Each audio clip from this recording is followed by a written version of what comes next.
flag. So just to put it in context, as a Phoenix City historian, one of the things that I personally do is I look for what I call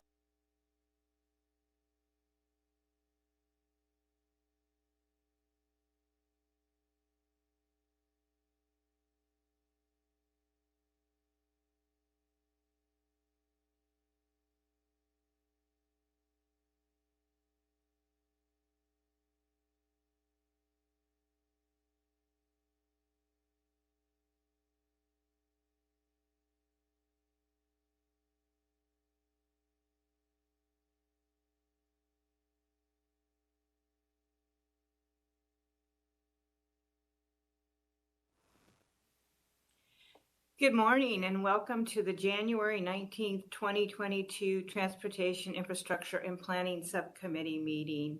I'm going to call the meeting to order, and first order of business, do we have any call to the public? Councilwoman Stark, members of the subcommittee, we do not have any registered speakers for a call to the public. Okay, and then we'll move on to the minutes of the meeting. Has everyone reviewed the minutes? And if they have, can I have a motion? Move the approval of the minutes of December 15th, 2021. Second. Okay, all those in favor? Thank you. Aye. Aye. Any opposed? The motion carries unanimously. We have one consent item today. Are there any questions on it? If not, could I get a motion? So moved. Aye, second. Okay, all those in favor, please say aye. Aye. Any opposed? The ayes have it unanimously. Items 3 through 6 are information only. Is there any questions on any of these items? Vice Mayor? I have a question on the freeway program. Absolutely. Can we please have someone from staff come up? Yes, Madam Chair and Councilwoman Pastor, Tom Remus, our Freeway Program Coordinator, is here to answer any questions you may have. Perfect. Vice Mayor, your question? I just wanted an update on Indian School in Camelback. I know that it was placed on hold, but I don't know the new date of when they're going to possibly do the ramp. Chairwoman, Councilwoman, or Vice Mayor Pastor, at this time, there is not a study taking place on I-17 and Camelback, so that has not been added back into the queue for projects. Oh, it hasn't. Okay. All right. Perfect. Any other questions? That's it. Okay, thank you, Vice Mayor. So we'll move on to item 7. This is the Federal Infrastructure Program update. This is very exciting. We passed, we didn't, but Congress and the President signed into law the Federal Infrastructure Investments and Job Act of 2021. And we're going to get an update on it and what it means to us. Mario, do you want to introduce the speakers? Yes, Madam Chair. I'd be glad to introduce myself as the speaker this morning. We've got so many departments that are involved. I'm going to be touching on many of the areas, and so I'll be going over the highlights in the presentation myself. But here in the audience are several department heads that are available to answer questions that you may have at the end of the presentation. And so with that, I'm happy to get started in the presentation. Please do. Thank you so much. Well, thank you so much. As you said, this is exciting. It's infrastructure is one of those words that doesn't necessarily evoke a lot of excitement in many members of the public. It does for us, and members of this subcommittee, members of my team certainly get excited about how we can invest and improve our city infrastructure. But let's also admit that we're not exactly mainstream when it comes to that. But when you start drilling down on the specifics of what improving infrastructure means, then you begin to see that most people are very passionate about infrastructure. Being able to travel safely on our roads and sidewalks, creating shade, and helping find ways to bring down the street temperatures, clean water, having internet available, counting on reliable public transit, having safe and efficient airports. As members of the subcommittee, you know that if these things are not there, you have a lot of constituents who are very passionate, and you will hear from them. So it's really exciting time for us with the recently passed bipartisan federal infrastructure package. It's still early, and there are lots of unknowns, but we want to share with you today what we do know and what we'll be focused on in the coming months and years. So the federal infrastructure package, as you mentioned, Madam Chair, the Infrastructure Investment and Jobs Act, also referred to as the bipartisan infrastructure law, allocates $1.2 trillion in spending over the next 5 years. $550 billion of that is new spending. So some of this is a continuation of spending that's there, but about half of it is actually new spending. Relevant agencies include the Federal Transit Administration, Federal Highways Administration, Federal Aviation Administration, Departments of Commerce, Agriculture, Energy, Interior, the Environmental Protection Agency, and the Army Corps of Engineers are all different federal agencies that are involved in the allocation of this funding. The city is preparing in every way we can, gathering data, conducting research, working with our federal congressional delegation, bringing in our best grant writing resources so that we can ensure that we take advantage of every opportunity that is available and is in line with our priorities. So what's included in the Federal Infrastructure Investment and Jobs Act? So the major categories include streets and bridges, and as we'll see as we go through these include several subcategories as well, like roadway safety and active transportation, micromobility, heat mitigation, and then public transit and light rail, airports, clean water, water resources, broadband and cybersecurity, energy and environmental, electric vehicles and electric vehicle charging. This is not a full list, but this is a list of some of the priorities that are important to Phoenix, and we're going to go into a little more detail on these categories in just a second. So there are some things that we do know so far about the overarching principles that are outlined in the bill and that we want to focus on. We know that there's going to be a regional focus, so the more that projects can serve regional needs, we know that those are going to tend to be more funded. We know that there's a focus on equity. There's some things that aren't on the slide, but also on equity. The Justice 40 initiative that President Biden signed in an executive order that says 40% of all benefits of federal investments need to go to disadvantaged communities. Those disadvantaged communities include things like poverty, income inequality, disproportionate climate impacts, poor access to transportation, low air quality, lack of health care access, discrimination history, and other challenges that may be there. We know that the funding is going to come through both formula grants as well as competitive that we'll have to apply for and put our best effort forward to be awarded those funds. We're going to get these funds through various distribution methods. Some is going to come straight from the federal agencies to the city. Others have to go through state agencies or through the regional MAG, Maricopa Association of Governments. We are just starting to see some federal guidance and notices of funding opportunities that are just beginning. And we've put together an interdepartmental team of staff that are working together to make sure that we're fully coordinating, breaking down any silos that exist so that we can make sure that we're sharing information about all these grant opportunities, that we're fully collaborating and coordinating on all of our efforts.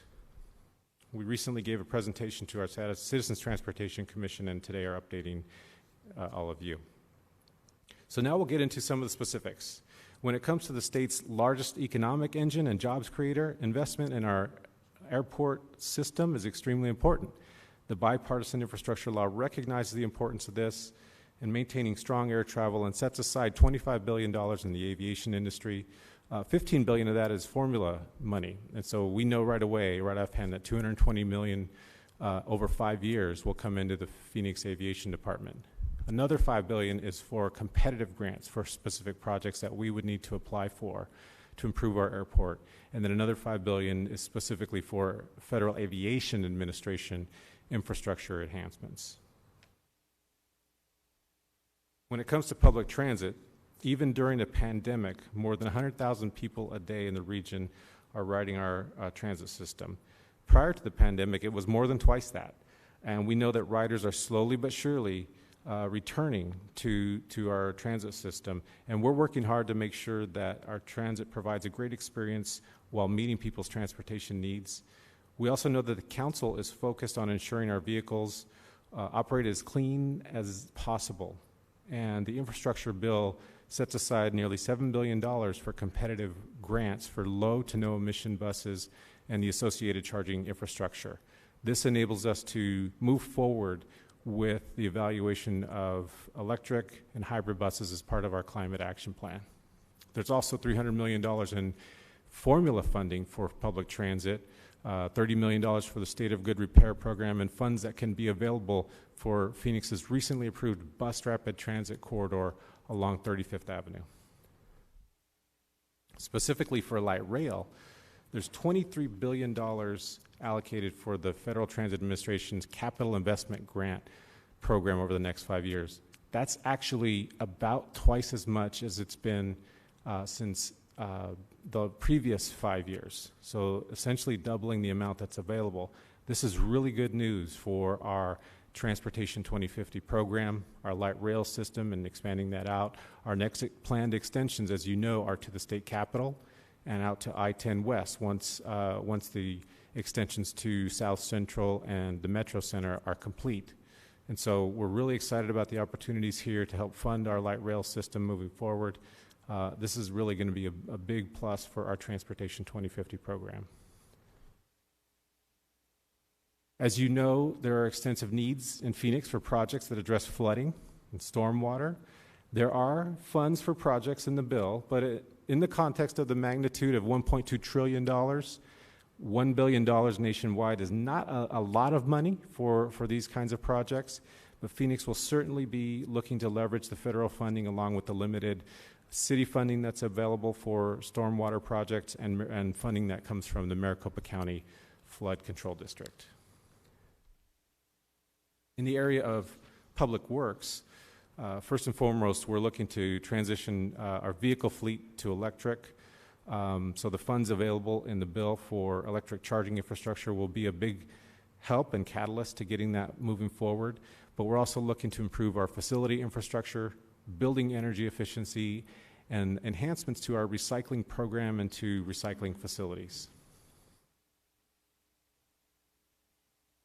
By and large, most of the money here in the bill is for related to street transportation. Streets, highways, bridges would probably be the biggest of any of the single allocation categories.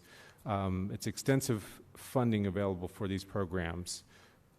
There's a lot on comprehensive roadway safety, which falls right in line with what the city is doing. We're going to be doing a presentation to update the council next week at the policy meeting on the comprehensive roadway safety program that's in place and the plan that's under development. Tied to that is Vision Zero. So our efforts to move forward with the Vision Zero plan are also important because the federal infrastructure bill does include language in the Safe Streets and Roads program that specifically mentions a Vision Zero plan for cities. And so that we know that this is going to be important for us moving forward, and that's going to be a big part of our ability to procure federal funds to help us with implementation of our comprehensive roadway safety plan and the projects that are going to be part of that. Also within the streets area is the carbon reduction program, heat mitigation and resilience. A quick little side note that we're proud of is that our programs actually were mentioned as examples in the bill because of the work we've done with things like cool pavement and cool corridors and the heat mitigation and resilience efforts that we've made on our streets. Our congressional delegation helped make sure that those kinds of elements were incorporated into the bill, and so we're proud of that fact to lead the way there. Congestion relief program and implementing intelligent transportation systems, along with some of these other programs in the streets area, will create a lot of opportunities for us moving forward. In the area of sustainability, a lot of what we've already talked about is wrapped in sustainability. Electric vehicle charging, reducing heat impacts of streets, efficiency at our airports, all those are sustainable elements that are part of those projects. But In addition to those, there are specific allocations for energy efficiency, household weatherization, remediation of contaminated soil and groundwater, and so the bill includes funding for those kinds of things. As I mentioned earlier, equity is a big focus in this bill. One of the historically overlooked areas when it comes to infrastructure is access to broadband and the ability for communities to connect through the internet. And so this bill includes $65 billion that's competitive for broadband infrastructure and initiatives. We see that as a great opportunity to move forward with our Phoenix Digital Divide project, projects like improving our library bandwidth.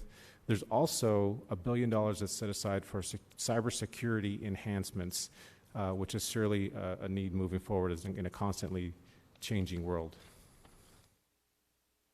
Finally, but certainly a vastly important element of our infrastructure includes our ability to provide clean water 24/7 with complete reliability.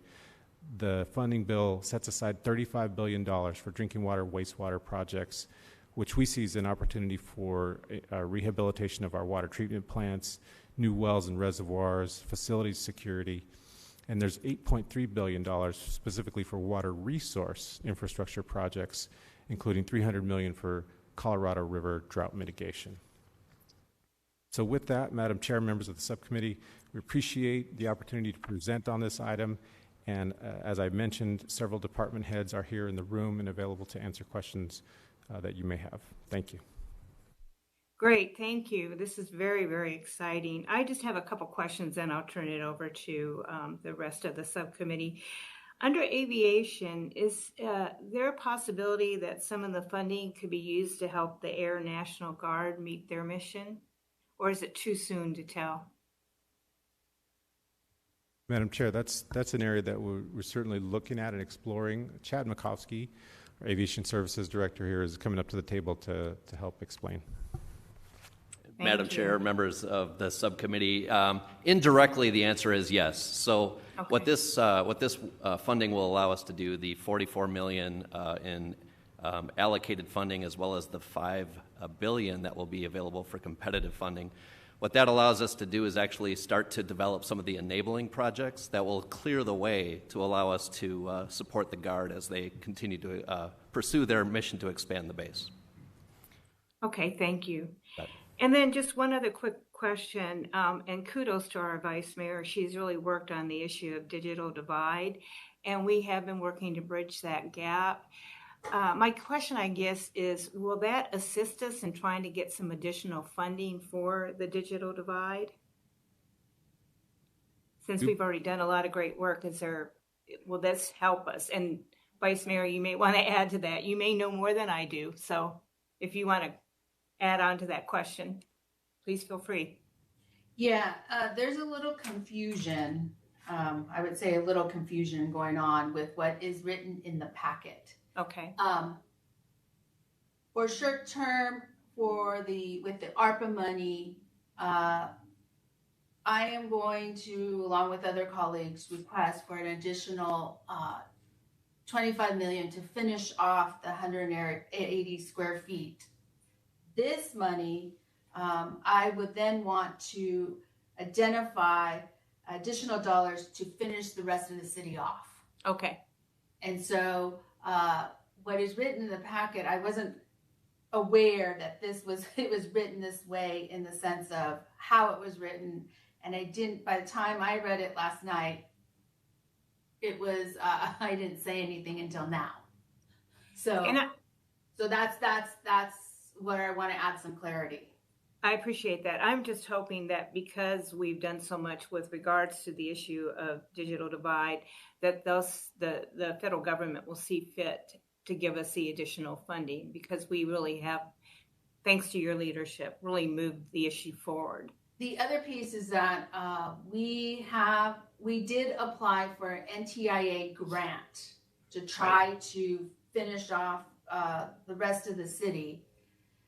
We were unsuccessful in it. However, we know that there's going to be some more grants coming out of NTIA, and working with our federal lobbyists and really shifting it. There was a piece regarding our partnerships with our networks that kind of dinged us, but we now know what the language that we need to write in order for it to not to get the points that we need. Pretty much we have the points. It was that area that got us. So we are applying, other than this one, there are other grants that we have been applying for. And on top of that, the community colleges have been applying for those grants too, because there's some money for the community colleges to do work-based experiences. It's not necessarily, we're applying for infrastructure, and now they're applying for like work-based internships, mentorships, apprenticeship pieces that go along with the technology. And then I believe some grant money is going to come out for schools. Okay, So thank you. Any other questions? Councilwoman Guardado, I see you raising your hand. Love your glasses. Thank you. Yeah, I mean, I know that we've spoken a lot about this, Mario. And again, thanks for all of your hard work and your leadership. You know, I know that, you know, we touched on this last week, you know, but as our technology is changing, as, you know, as we're enhancing our city, as we're becoming smarter and cleaner, I just want to make sure that as we're thinking about these changes that we're going to be making, thinking about also apprenticeship programs for folks to go into these new jobs, and thinking of our workforce, how many of these folks can we help retool as they are thinking about going into these jobs? Like, I would not want any of the workers in the city of Phoenix to think that they're going to be displaced by a computer or by some new technology. I think that, you know, we need to start thinking now about how is it that we're going to retool these folks, and how do we give them the tools, and how do we partner with the different apprenticeship programs that are out there already, to making sure that they get good quality training, so they could continue to do great work for the city. And I don't know if you've given any thought to that, or what you're thinking on that note. Yes, Madam Chair, Councilwoman Guardado, members of the subcommittee, thank you for the comments. And I did appreciate that discussion that we had last week, specifically about the workforce training, the apprenticeship programs. I've met with, in particular, there's some great opportunities in the world of transit, and so I've met with our public transit director, and we specifically talked about this, about being able to move forward and reach out to some of the labor organizations right away that we believe can be a part of our grant application opportunities, as well as we seek those funds. We incorporate that into our efforts and our plans, and so really appreciate you mentioning that, and we are definitely going to be moving forward with that. And then my second question, I see that Chad is there.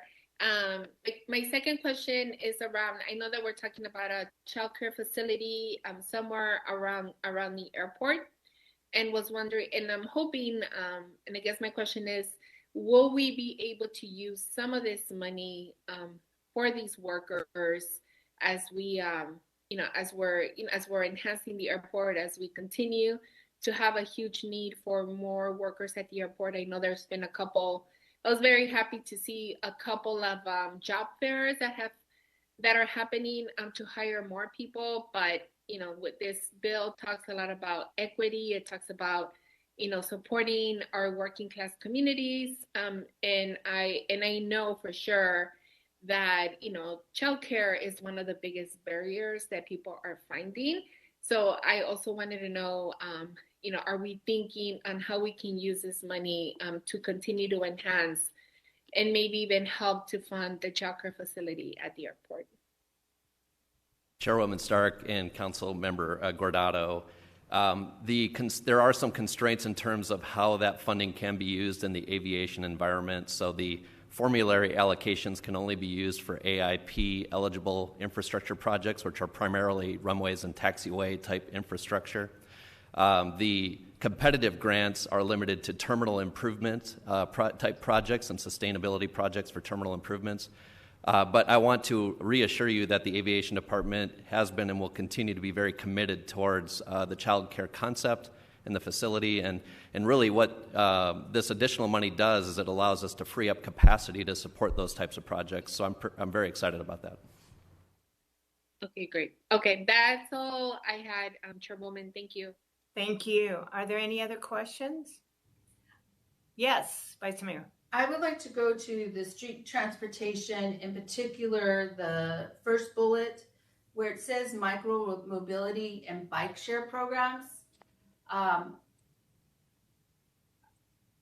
Before I would like to move forward and apply for that, I would like to make sure there's a no deaths or a Vision Zero action plan into play before we add more micro mobility pieces on our roads, in particular 7th Avenue and 7th Street. And so I don't know if we remove this from here or we leave it there with lots and lots of discussion about this. I just got off a meeting this morning talking about micromobility and the fear of it with a whole group. And so I need some advice or some guidance. Madam Chair. So I was ahead. going to say, are you looking at sequencing? In other Yeah. words, first Vision Zero before we even just start a discussion? Yes. I got you. Okay, I Yeah. just wanted to follow with Yes, you. yes. Thank you. But what will happen to us is if we vote for this, then what will happen is staff will come back and say, well, you voted for this, or the whole council voted for this, so we're going to move ahead. So I want to be very clear on this process and how we maybe possibly sequence Yeah. these pieces, but that's why I'm asking. Thank you. Madam Chair, Vice Mayor, yes, just to clarify, the what's listed in this report is an example that's mentioned in the bill as something that could be funded through the federal program. There's not an action today, and the micromobility program does need a council vote to move forward. But I have Keeney Knutson here, Street Transportation Director, to explain a little further on the efforts with micromobility and how that can be sequenced, as you mentioned. Thank you, Mario. Good morning, Madam Chair, members of the subcommittee. Councilwoman, or Vice Mayor Pastor, I wanted to just address that. As you know, that we're in the process of developing our road safety action plan. We anticipate coming back to council at the end of this year, probably around fall timeframe, with our plan to be able to for consideration for council. With the items under the bipartisan infrastructure law, there are many existing programs that have funding augmented, but there are actually a lot of new programs that the federal government still needs to work out the details on and be able to let the agencies know how they will distribute those funds, how they will compete for those. So there is some time between now and when we would potentially be, funding might be available for us to compete for a micromobility program. But we understand your concerns about making sure we have strategies and priorities in place for safety concerning all roadway users and micromobility programs before we seek these. And as essentially something long-standing too, that whenever we pursue any kind of grant opportunities for the city or any of the city departments, we do come to council for approval of us seeking those opportunities. So that we have a lot of different opportunities between now and then to be able to have discussions and make sure you feel comfortable and the rest of the council feels comfortable about any funds we seek under the bipartisan infrastructure law. Thank you, Keeney. I understand it's under the bike infrastructure, but micromobility is different from bike share and bike and pedestrian pieces.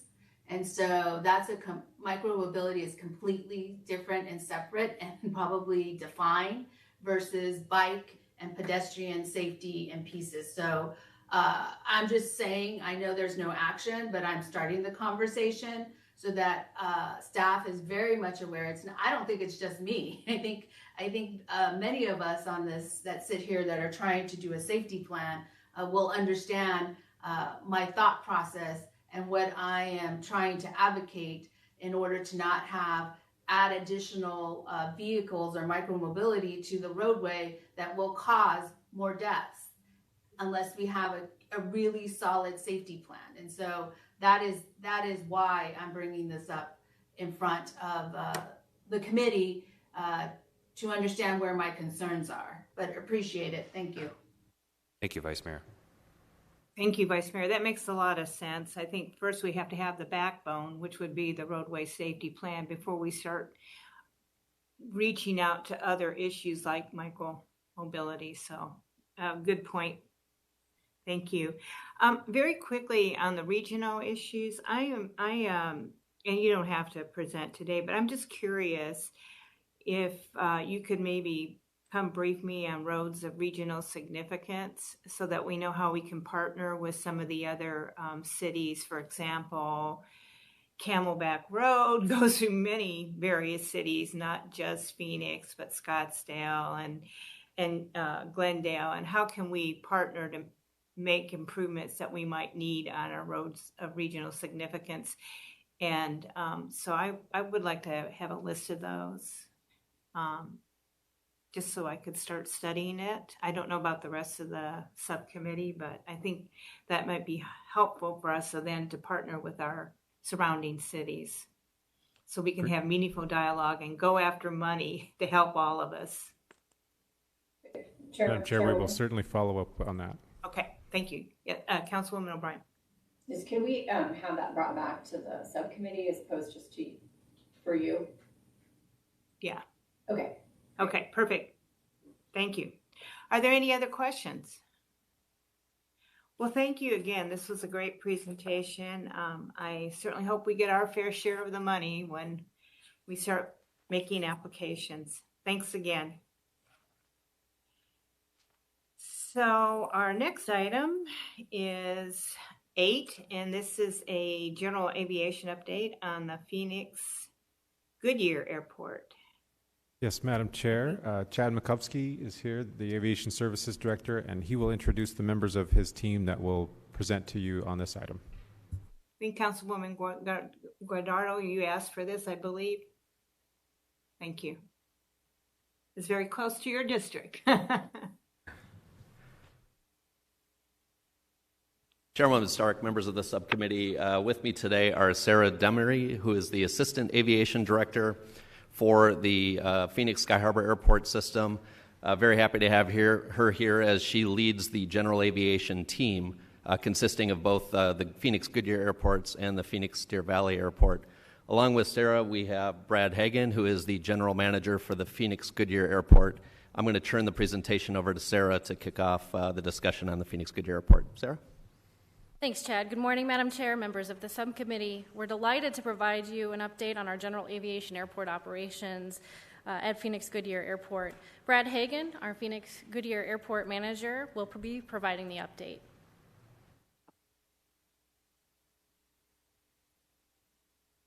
Thank you, Sarah. Good morning, Madam Chair and subcommittee members. Thank you for the opportunity to give a brief overview of Phoenix Goodyear Airport this morning. So the Phoenix Airport system is comprised of three airports. In addition to Sky Harbor, the large hub airport, there's 2 general aviation airports, and general aviation is everything but commercial airline service. So Deer Valley and Goodyear do not have any airlines that serve the airport, but we have pretty much everything else from flight training to corporate aircraft to helicopters, life flights, and so forth. So Deer Valley and Goodyear are general aviation airports, and we're designated as such. So an overview of Phoenix Goodyear Airport, we refer to that as GYR. Phoenix Goodyear Airport is located 25 miles west of Sky Harbor, 2 miles south of I-10 along Litchfield Road. The airport opened in 1941 and was purchased by City of Phoenix in 1968. Goodyear has just under 800 acres of property, 1 runway and 240 based aircraft. And the airport is also one of 3 airports in the valley that can accommodate an aircraft up to a Boeing 747. In addition, Goodyear is owned by the City of Phoenix, but located inside the City of Goodyear city limits. And I would like to recognize the City of Goodyear as a fantastic partner. Their city manager, Julie Cairns, and their whole team work with the airport. We have an opportunity monthly to work with several departments at Goodyear, including their economic development department, the planning department, and we also get our police and fire response from City of Goodyear. So just wanted to recognize Goodyear as being a great partner with us. We have three key business segments at Phoenix Goodyear Airport. The first is maintenance, repair, and overhaul. We refer to that as MRO. You can see the picture on the right as an example of maintenance activities that take place every day at Goodyear. That's a Boeing 757. It's being converted from a passenger aircraft to a freight aircraft. So they'll take all the seats out, they'll cut in larger doors and other modifications. Another business segment at Goodyear is flight training. Goodyear Airport, we've had Lufthansa do flight training for 50 years at the airport, but last month Lufthansa had assigned their lease to United. So now United Airlines has their flight school called Aviate that's operating out of Goodyear Airport. You can see their aircraft there on the right. And also our third segment is business aircraft operations. So every day we have corporate aircraft that fly into Goodyear, and we have a company at the airport that will fuel the aircraft, provide maintenance, and they also have private loaned hangars. They can put the aircraft in a hangar. In the picture there you can see a couple Gulfstreams in one of their hangars. So our key business tenants, the first is AirSale. We just referred to them. They're our largest tenant by leasehold and revenue. They do maintenance, repair, and overhaul at the airport. The second, again, we mentioned United Airlines. They have a flight school and operate at Goodyear. Also Luxor Jet Centers, that's our business that accommodates business aircraft. They also have a company called Galaxy International. They are a repair station and they inspect aircraft components. We also have another flight school at Goodyear, although much smaller, called Fly Goodyear. And then we also have an air traffic control tower at Goodyear. Our operating revenues at the airport are just over $3 million. Those are fiscal 21 actual numbers there, just over $3 million. Just under half of our revenue comes from the lease of our facilities and land to tenants at the airport. About 38% comes from hangar storage and aircraft that are parked at Goodyear. FBO is 7%. That's primarily fuel flowage fee. So every time they sell a gallon of aviation fuel, the city collects 12 cents in revenue. And then miscellaneous is largely cost reimbursement. We have a large hangar at the airport that has 1 meter, so the city pays the utilities up front, and then we reimburse the tenants. We get reimbursements from the tenants. Our operating expenses are about $2.7 million. 60% is personnel services. We have 15 full-time employees at the airport. We work 3 shifts around the clock, 24/7. 21% is contractual services. That's largely our water, electrical service, janitorial, and some contractor costs there. 18% is from Phoenix and city support. So we get great support from Sky Harbor, from the executive team through all the lines of business. But they come out and they assist us with maintaining the airport from vehicle maintenance, building maintenance, pavement maintenance, and other things. So we pay for that service, and then just 1% for miscellaneous. We have an airport master plan at Goodyear. It was completed in 2018. Provides a roadmap for our future development. We refer to that often.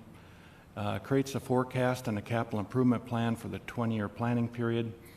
There's 2 forecasts that are approved. One is the number of based aircraft. We currently have 240, and that is expected to grow through the 20-year period. And they also forecast takeoff and landings, which again are expected to grow at Goodyear. So with that forecast, they also have a capital improvement plan for us to help meet that demand. and also provides land use guidance, not only on airport, but also compatible land use off airport. On the horizon, we have a few projects. The first one here is a private project, Luxor Jet Centers, which is our FBO, that stands for Fixed Base Operator. They're the ones that accommodate business aircraft. You can see the picture on the right. That's their existing facility, and they're proposing to build more corporate hangars at Goodyear. That was approved by Council in 2016. Had a delay primarily due to the pandemic, but the owner has told us in the next few months he's ready to submit construction documents, so we hope we'll have construction later this year into next year. Another infrastructure project we have is building a Boeing 767 aircraft parking apron. That was designed last year. We hope to have construction this year, but it's dependent on whether or not we receive grants. If we receive a FA grant and an ADOT grant, that funds 95% of eligible costs. And it will help us to meet the current demand. So right now, today at Goodyear, we have very limited ramp space, and we can't meet the full demand. So this project will allow us to have more large aircraft come into Goodyear. You can see the diagram on the right, the shading in the black, that's the new apron. Another infrastructure project we have is to pave runway and taxiway infields. We've received 2 ADOT grants already, totaling just under $3 million. This year we will design and construct phase 1 of the project, and that will help prevent erosion, wildlife activity, and it will improve safety. You can see the diagram on the right. There's a couple of islands there shaded in orange between the runway and the taxiway. So when we pave those, it will help reduce the erosion. Right now, if we have large aircraft operations or helicopters that fly between the runway and the taxiway, at times that will blow up the soil onto the runway and the taxiway. We have to close the airport, sweep it, and then reopen it. So that'll be a great project for us, and we expect that to be under construction late this year. And with that, I just wanted to thank you again for the opportunity to be with you this morning. And if you have any questions, I'd be happy to answer them. Thank you. Are there any questions? I have one. Yes, Councilwoman O'Brien. Thank you, Chairwoman. The B767 aircraft parking apron, if we do not receive those grants, is there a backup plan? Madam Chair, to Councilmember O'Brien, well, there really isn't a backup plan. We have limited space today. We make the best use of it we can. Sometimes when aircraft come in, we can relocate smaller aircraft to other parts of the ramp, which really isn't ideal. But short of more parking space, we really don't have any other way to accommodate additional large aircraft. Okay, thank you. Thank you.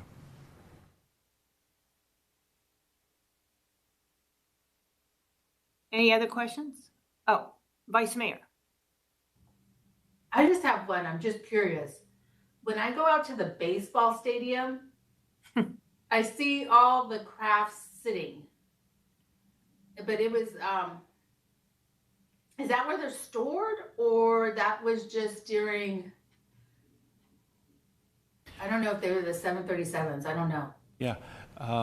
Madam Chair and Vice Mayor Pastor, yeah, so there's about 92 large aircraft on the west side of the airport that you're referring to. Those are under the control of our tenant air sale. So many of those airplanes are there for long-term storage. Some are stored there just temporarily until they come across the other side of the airport for maintenance, and some are pulled out temporarily to reduce capacity in the system. But it's a variety of reasons, but they're all parked on the west side for storage. Okay. I was just curious only because my son would say, oh, we would see the planes come. Right. And I was like, oh, okay. And then when I went to pick them up, right, I saw the crafts that he was talking about. I was like, oh, okay. I wonder why they're all sitting there. But thank you. Appreciate it. You're welcome. Any other questions? Okay, well, thank you. And we can move on to item 9, which is an update on the Deer Valley Airport, which is in District 1. I think Councilwoman O'Brien asked for an update on this. I hope it includes what's happening with that restaurant. Madam Chair, members of the subcommittee, good news. Don't want to spoil anything with the presentation, but we will be talking about the restaurant. Again, Chad Makowski here. The second of our two important general aviation reliever airports is the Phoenix Deer Valley Airport. Here with me today, again, are Sarah Demery, Assistant Aviation Director, Ed Farron, who is the airport manager at the Deer Valley Airport, and Richard Graham, who is Aviation Superintendent in our Business and Properties Office, who helps us with real estate transactions. So again, I'll turn it over to Sarah for any additional remarks. Good morning. Again, delighted to be with you. I'd like to turn the podium and the presentation over to Ed Farron, our airport manager, Phoenix Deer Valley. Madam Chair and members of the subcommittee, good morning. It's my pleasure to provide you with an overview and update of Phoenix Deer Valley Airport this morning. The airport was founded as a privately owned airport back in 1959 and had just a single runway and a few based aircraft. But it was acquired by the City of Phoenix in 1971 and really has grown exponentially since then, both in terms of size as well as the amount of activity taking place at the airport. The property now encompasses 914 acres. It features 2 runways. It's home to more than 1,100 based aircraft, and we've got an FAA control tower. There are 2 primary types of flight activity at Deer Valley Airport. Historically, there's been a tremendous amount of flight training, so much so, in fact, that Deer Valley was the busiest general aviation airport in the country in terms of the numbers of takeoffs and landings for a number of years running. However, more recently, we're seeing a decrease in flight training activity and an increase in business aircraft operations. Some of our business partners at Deer Valley include Cutter Aviation, which is our fixed base operator. That's a company that provides services to privately owned aircraft such as fuel, maintenance, and aircraft storage. AeroGuard Flight Training Center, which is a busy flight school. Westwind, which offers sightseeing and charter flights as well as aircraft maintenance. Seabrand Self-Serve Aviation Fuel. Phoenix Police Air Support Unit bases all of their aircraft at Deer Valley, as does Arizona Game and Fish. The revenue streams flowing into Deer Valley are shown on this slide, and these are figures from last fiscal year actuals. You'll notice that aircraft storage represented about 74% of all of our revenue flowing into the airport, followed by revenue generated from the fixed base operator, Cutter Aviation, as well as the flight schools at 15%. The city also owns a number of facilities, or I should say buildings on the airport, and those buildings generate lease income for us that represented about 7% of our total revenue, followed by miscellaneous or other, which came in at about 4%. Total operating revenue for last fiscal year was approximately $3,290,000.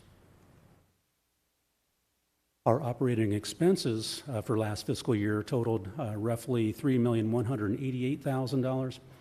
That was made up of personal services at 58%, contractual services at 8%, and much like Goodyear, Deer Valley also relies on support from various work groups down at Sky Harbor, as well as other departments within the city of Phoenix. That represented 12% of our operating expenses, followed by miscellaneous or indirect cost allocations at 8%, and commodities 4%. Also, like Goodyear, we too have an airport master plan. Ours was completed in the year 2015, and this is a planning document used for long-range planning and provides a wealth of information on a lot of different areas, one of which is an aviation forecast, and this provides us with a lot of useful information as far as forecasted activity at the airport, including the number of expected takeoffs and landings, the types of aircraft that will be used in the airport, the number of aircraft will be based at the airport, and things along these lines. An airport master plan is also very vital to help identify potential uses of available parcels of land on the airport property. This is a graphic taken directly from the 2015 master plan, and you can see the parcels identified in all of the corners of the airport in various colors and potential uses for those properties. The master plan is also extremely useful for identifying the needs of the airfield itself.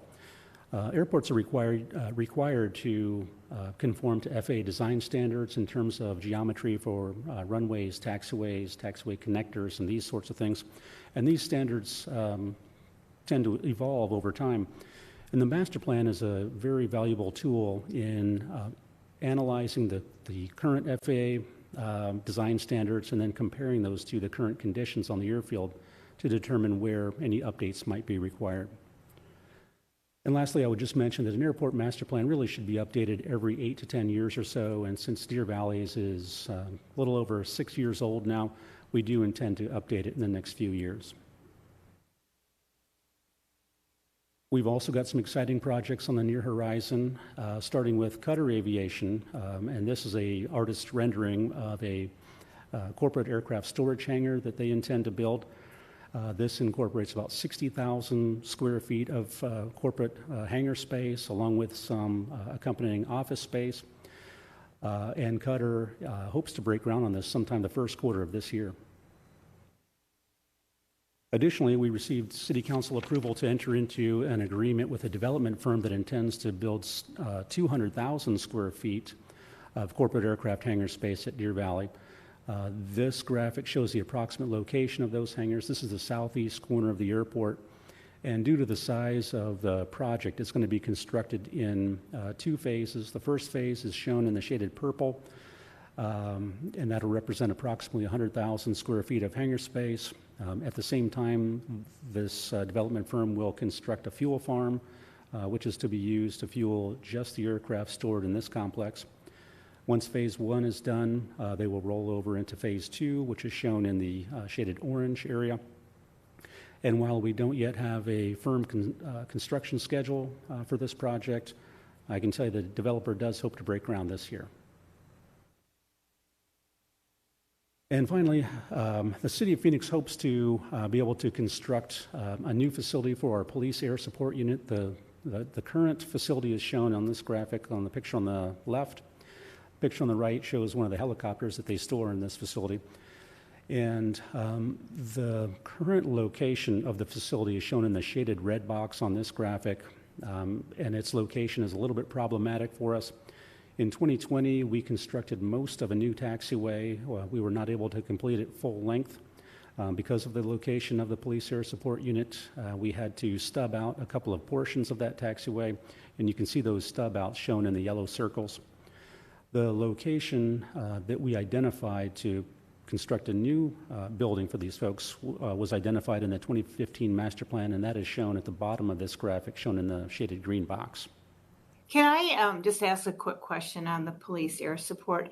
Does that include not only the City of Phoenix Police Department, but DPS and the Sheriff's Office?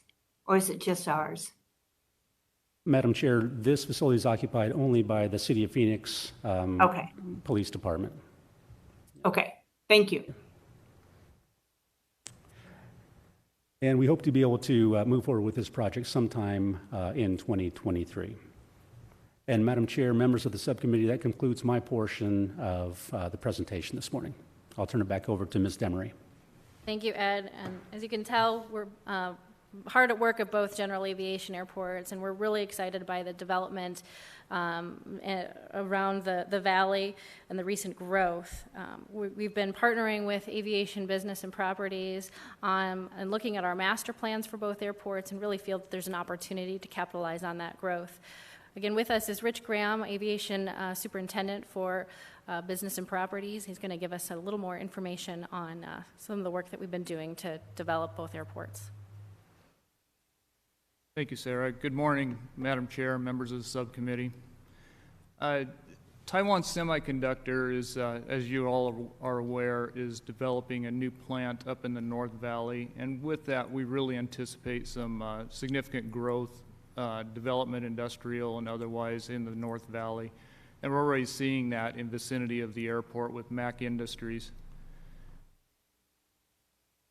Mac Industries has acquired the 2 parcels that are shaded in orange, and the northernmost, the northwest parcel is already identified as a support facility for the Taiwan Semiconductor plant.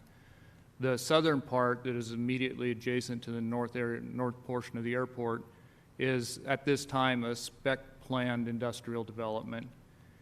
And it really plays in right with the airport because the shaded green part is owned by Aviation, including the little spur that splits the Mac Industries parcels.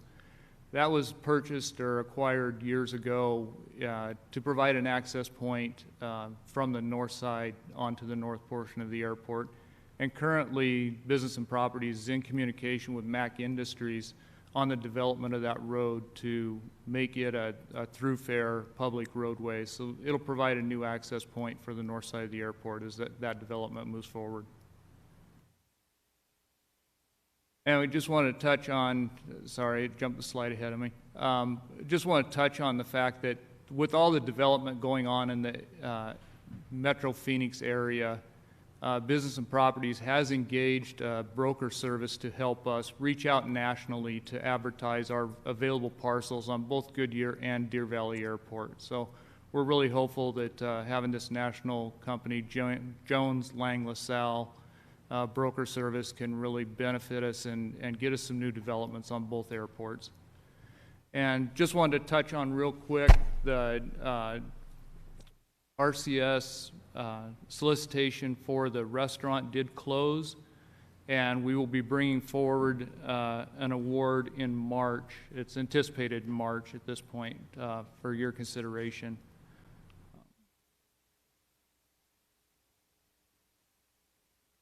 So on behalf of the Aviation Department, both Goodyear and Deer Valley Airport, as well as the Business Properties Department, that concludes our presentation. We're happy to answer any questions you may have at this time.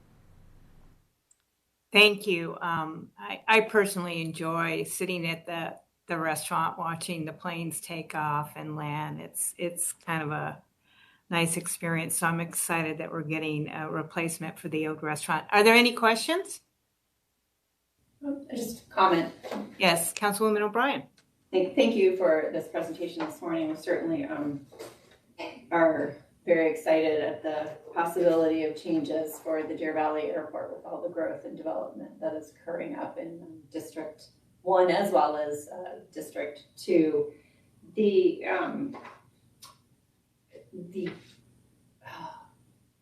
Councilwoman Stark mentioned the Maricopa County Sheriff as well as ADOT. Do they have facilities at the Deer Valley Airport?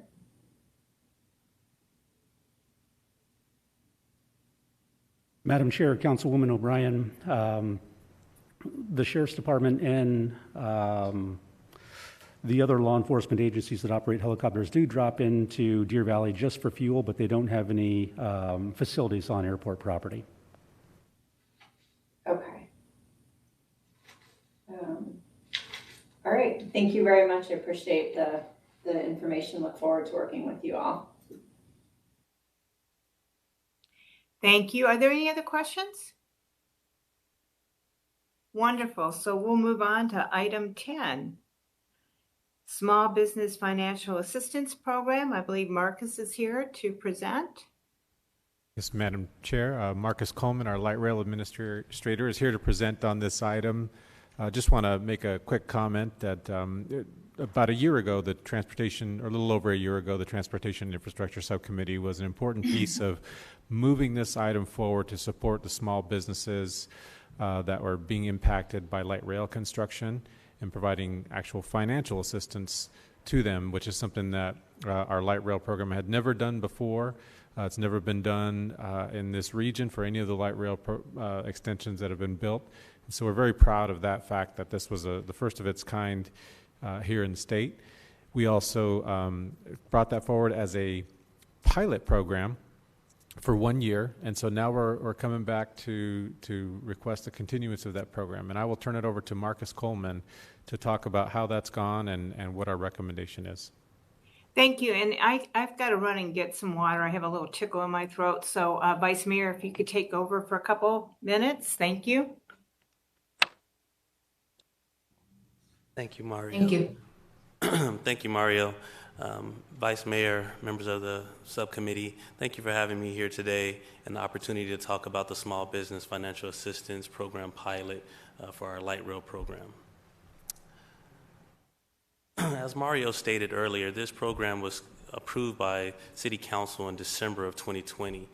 After receiving City Council approval, we worked with our partners at Valley Metro to go through a procurement process for a program administrator, which selected Prestamos as the program administrator, and then began to receive applications in March of 2021. Like Mario stated earlier, the program was scheduled as a pilot to run for a 12-month period. And then also the basis of the program was to provide financial assistance to small, locally owned businesses and micro businesses along our South Central Downtown Hub and Northwest Extension Phase 2 project, as both of those projects were currently under construction. The grant amount that was decided for this program had two tiers. The first tier being $3,000 annually, the second tier being $9,000, up to $9,000 annually, and that was due to the way that the program was funded. As you see here, City of Phoenix was able to receive a grant from Phoenix Community Development Investment Corporation. Even though there was a small amount of funding there, it was significant and did not have the same requirements as our T2050 dollars, which funded the majority of this program, which I'll talk about more details of those requirements later on in the presentation. Business eligibility. So how did these businesses become eligible to receive this funding? The business had to be located along our alignment or directly accessed along the alignment so that they were directly adjacent to the construction and impacts of the construction, had to have 15 or fewer employees, and could not have a maximum gross of income over $500,000 on an annual basis. As I spoke about earlier, for the Tier 2, because we are using T2050 funding for this, it requires that the business demonstrate a loss of revenue over the course of this program. So it's not for a year to year, but it's actually from a period of time to a period of time. So they could show loss of revenue from 1 month to a previous month of a previous year. And so that's why the amount is up to $9,000. For the outreach, this was very critical for us to do the outreach to make sure that the businesses knew of this program. As Mario stated earlier, this was the first of its kind, so this was something that was new to our business community. One thing I wanted to definitely make sure I mentioned right off the bat is that all communications were produced in English and Spanish, that whether it be written or verbal communications or electronic communications. So several strategies were taking place. Canvassing of the area by Valley Metro staff, Prestamos staff, along with City of Phoenix staff, individual call and call bankings to the businesses, as well as emails and news blasts. We understand that not all businesses have access to internet and to their emails.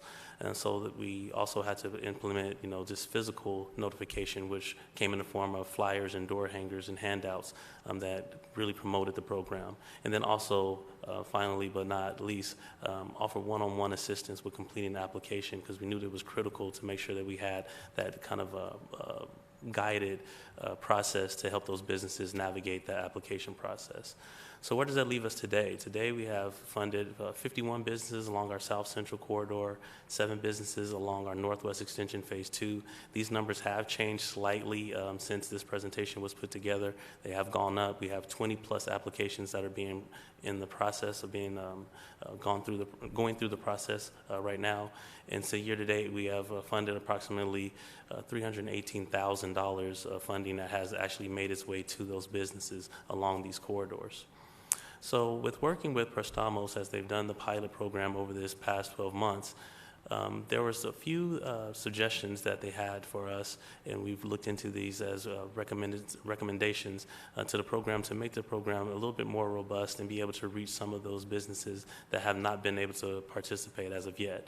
One of those changes being to change the maximum gross income from a business from $500,000 annually to $750,000 annually.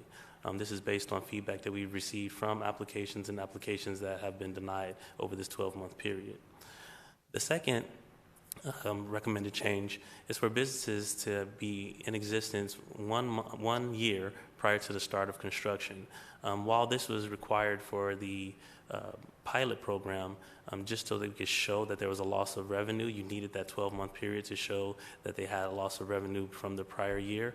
Now that we've done the pilot program for well over a year, we feel that that requirement can be reduced to a business being in place prior to construction. This will still allow for them to show comparable from the year prior, but also just remove that requirement that they had to be in place a year prior to construction. And so it's still helping those businesses that are there prior to construction, but allowing for more of those businesses to participate. One thing I would like to mention about both of these items is if these items are if these recommended changes are made to the program, we do have a plan in place for us to go out and talk to those applicants who were previously denied proactively and make sure that they know that these changes have been made to the program and help them through the application process. So with the upcoming promotion, we continue to do the same strategies as we've done previously, as well as added a couple of new things to some of our outreach. Promotional video featuring some of the funded businesses, and as well as council members that are in the impacted district. We feel that by not only having the council member that in the district participate in the video, but having a featured business, hopefully this will encourage some of the other businesses to want to participate in the program and build a little bit more momentum there.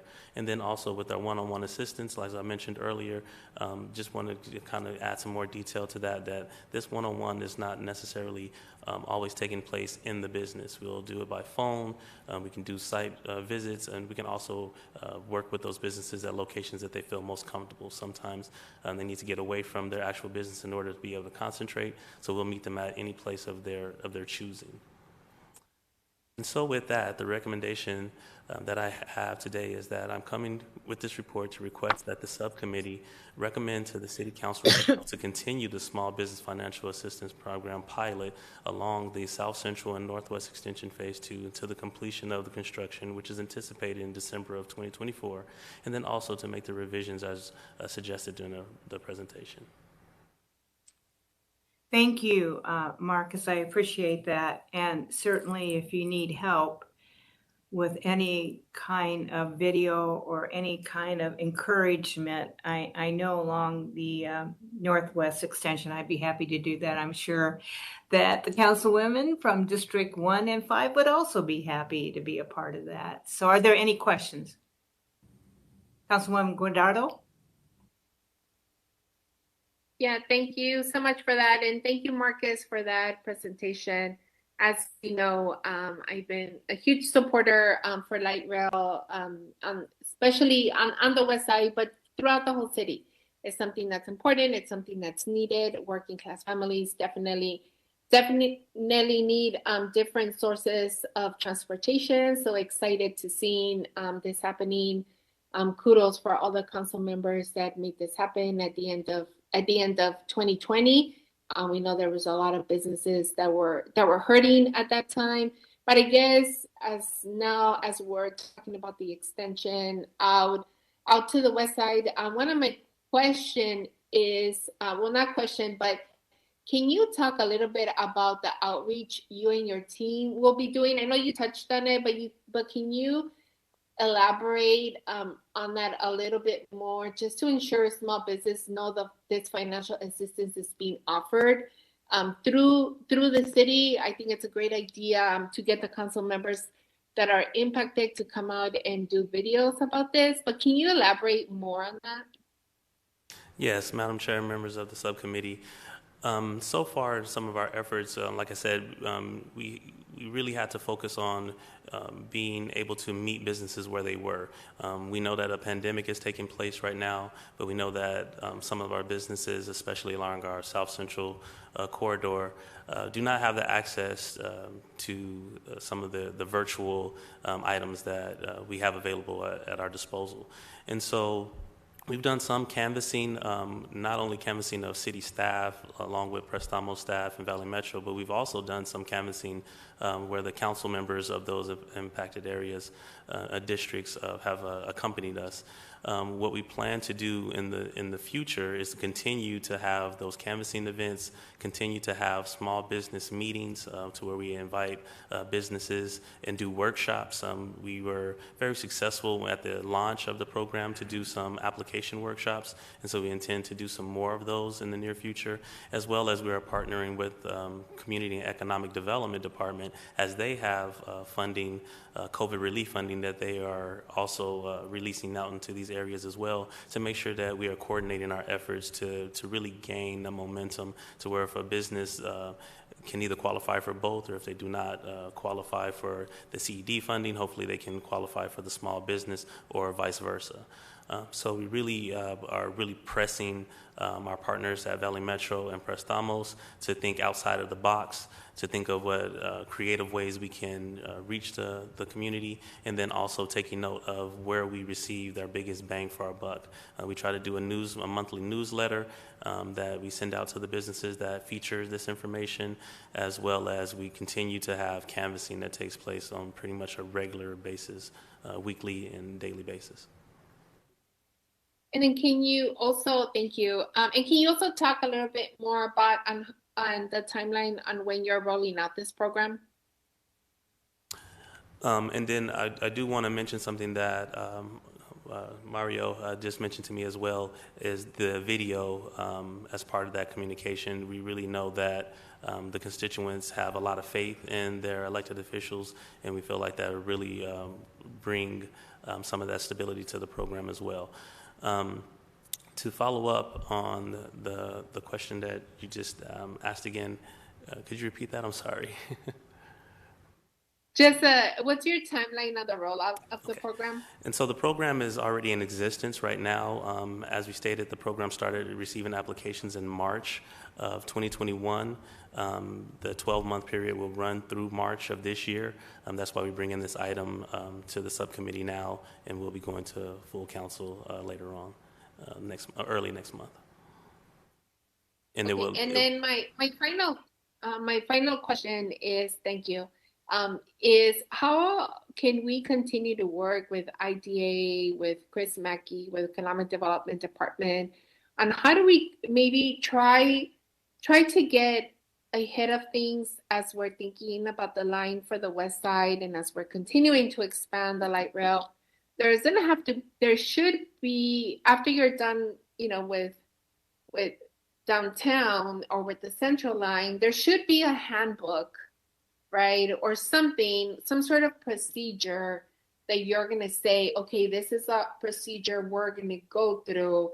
These are the businesses that we're going to reach out to give them assistance because we know they're going to be impacted. I know that one of the biggest challenges, and I know that Councilwoman Pastor and Councilmember Garcia pushed for this really hard last year. But, how do we train and how do we continue to do trainings for the very small businesses on how do we help them get their paperwork in line? As much as we have a lot of businesses, we know that a lot of the businesses that are not taking the money is because, the process of applying for the money is very intimidating because it's usually, the husband and the wife and the two kids, that are being impacted at this point. And as we move forward, there's going to be a lot more businesses that will be impacted in the same way. It does not mean that we shouldn't bring light rail down in front of their business, but how can we now get ahead of things, and how can we start as soon as we understand where the next lines are going to be going? How do we start then reaching out to those businesses and how can you work together with Chris Mackey and IDA and, with all of the grants that we gave last year for the small businesses? How do we continue to do these trainings or these forums to continue to train folks on how to keep their paperwork organized or whatever they need to have together in order to be able to apply for these funds? Madam Chair, members of the subcommittee, that's a great question, Councilwoman. So we are partnering with Community and Economic Development on a regular basis. We meet once a month as an entire group. We meet once a week to go over status of their grant program as well as our grant program. Part of those communications as we do meet is how do we communicate information out to the business community and what are we hearing in response to the application processes. Also, Valley Metro has business assistance coordinators that are assigned to each of the light rail corridors that we are currently either planning or constructing in. And part of their process is to train these business assistance coordinators. They have a process of what grant opportunities are there as well as what business resources. The reason I say business resources is because a big piece of that is our technical assistance. Part of the technical assistance is we actually have legal technical assistance as well as application technical assistance. So we actually have a program through our Valley Metro partnership that will allow for us to have staffing that will go into these businesses and work with them to complete applications, whether it be for the Small Business Financial Assistance Program or whether it be for any COVID relief funding that is put into place as well. And so these are the tools that we have available. We're trying to make sure that we're maximizing the use of those tools and being very efficient with that. As you know, we continue to reach out to those businesses, even businesses that do participate in the program. It normally takes us about 8 touches with those businesses before we get to a point of actually funding that business. And that's whether it be through the Small Business Financial Program or even through our CED program with the COVID relief funding. Businesses are just, they're very distrusting in the process, and and for some, they feel that it's hard for them to believe that this money will not be required to be reimbursed at some point in the future. And so that's really a big push for us, is to make sure that they understand that these are true grant funds and they are not be required to reimburse these funds to the City of Phoenix. Okay, well, maybe, and as you're rolling this out and as this is moving forward, I would like for you to come back to this meeting just to give us a report on how that is going, and and how this plan is coming along and how you see it playing out in other parts of the city as we're moving forward with light rail. I think that earlier on, we do need to give the assurance to these businesses that we're going to support them as we're bringing light rail into their part of town. Does that make sense? Yes, that does make perfect sense. Okay, perfect. Okay, well, thank you so much for your presentation, for all of your hard work, Marcus. Thank you, Chairwoman. Thank you, and we'll add that into our future TIP agenda items. Thank you. Any other questions? Vice Mayor. I'd like to thank all those that were able or that participated in creating this program, because this program is separate from the Valley Metro program. So I want to get that very clear, that this is a separate small business program from Valley Metro. Valley Metro's relief or small to help assist businesses is completely different than this one, because this one actually helps the businesses with funding. The other program is about marketing, putting signs up. It's a very difficult program to participate in and move through.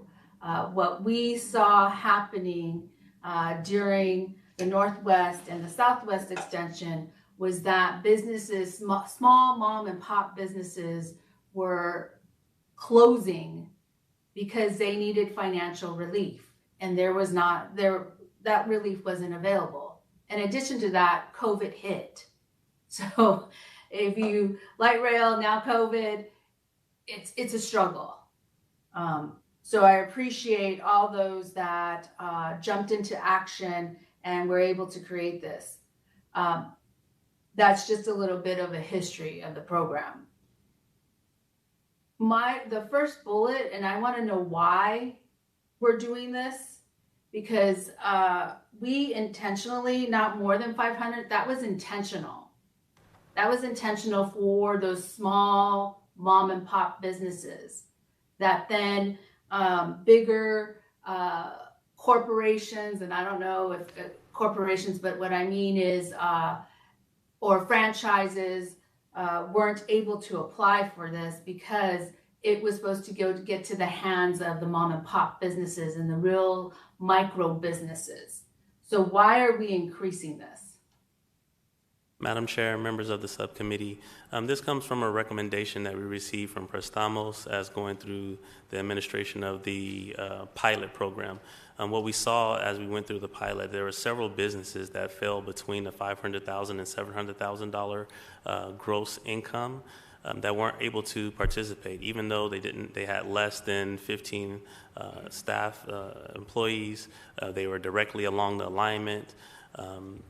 They met all the requirements of the program except for this area. As we looked at the way that the program was funding the businesses along the corridor and making sure that we're supporting those existing mom and pop businesses along the corridor, most of the applications that we received are from, well, all the applications that we received that fell under this were from businesses that would be considered still small businesses. We felt that this would really help those businesses that were kind of in flux because they did not have enough financial sophistication to apply for some of the COVID relief grant funding and meet those requirements of the COVID relief funding, but they made too much money to receive some of the small business financial assistance programs, so they were basically caught in a limbo area. We felt that by making this recommended change, this will allow those businesses to receive financial support as well. And Madam Chair and Vice Mayor, this is Mario. I would just want to add to that the $750,000, although it does notch up the threshold a little bit from the $500,000, as Marcus mentioned, it is still the very small and micro businesses that would be captured there. This is a gross revenue amount that they're making, and so we were very intentional, as you said, Vice Mayor, about selecting the $500,000, and that was a very important piece of the initial program. We needed to make sure that there was going to be the funds available for all the businesses that we wanted to target, which is the small and micro mom and pops.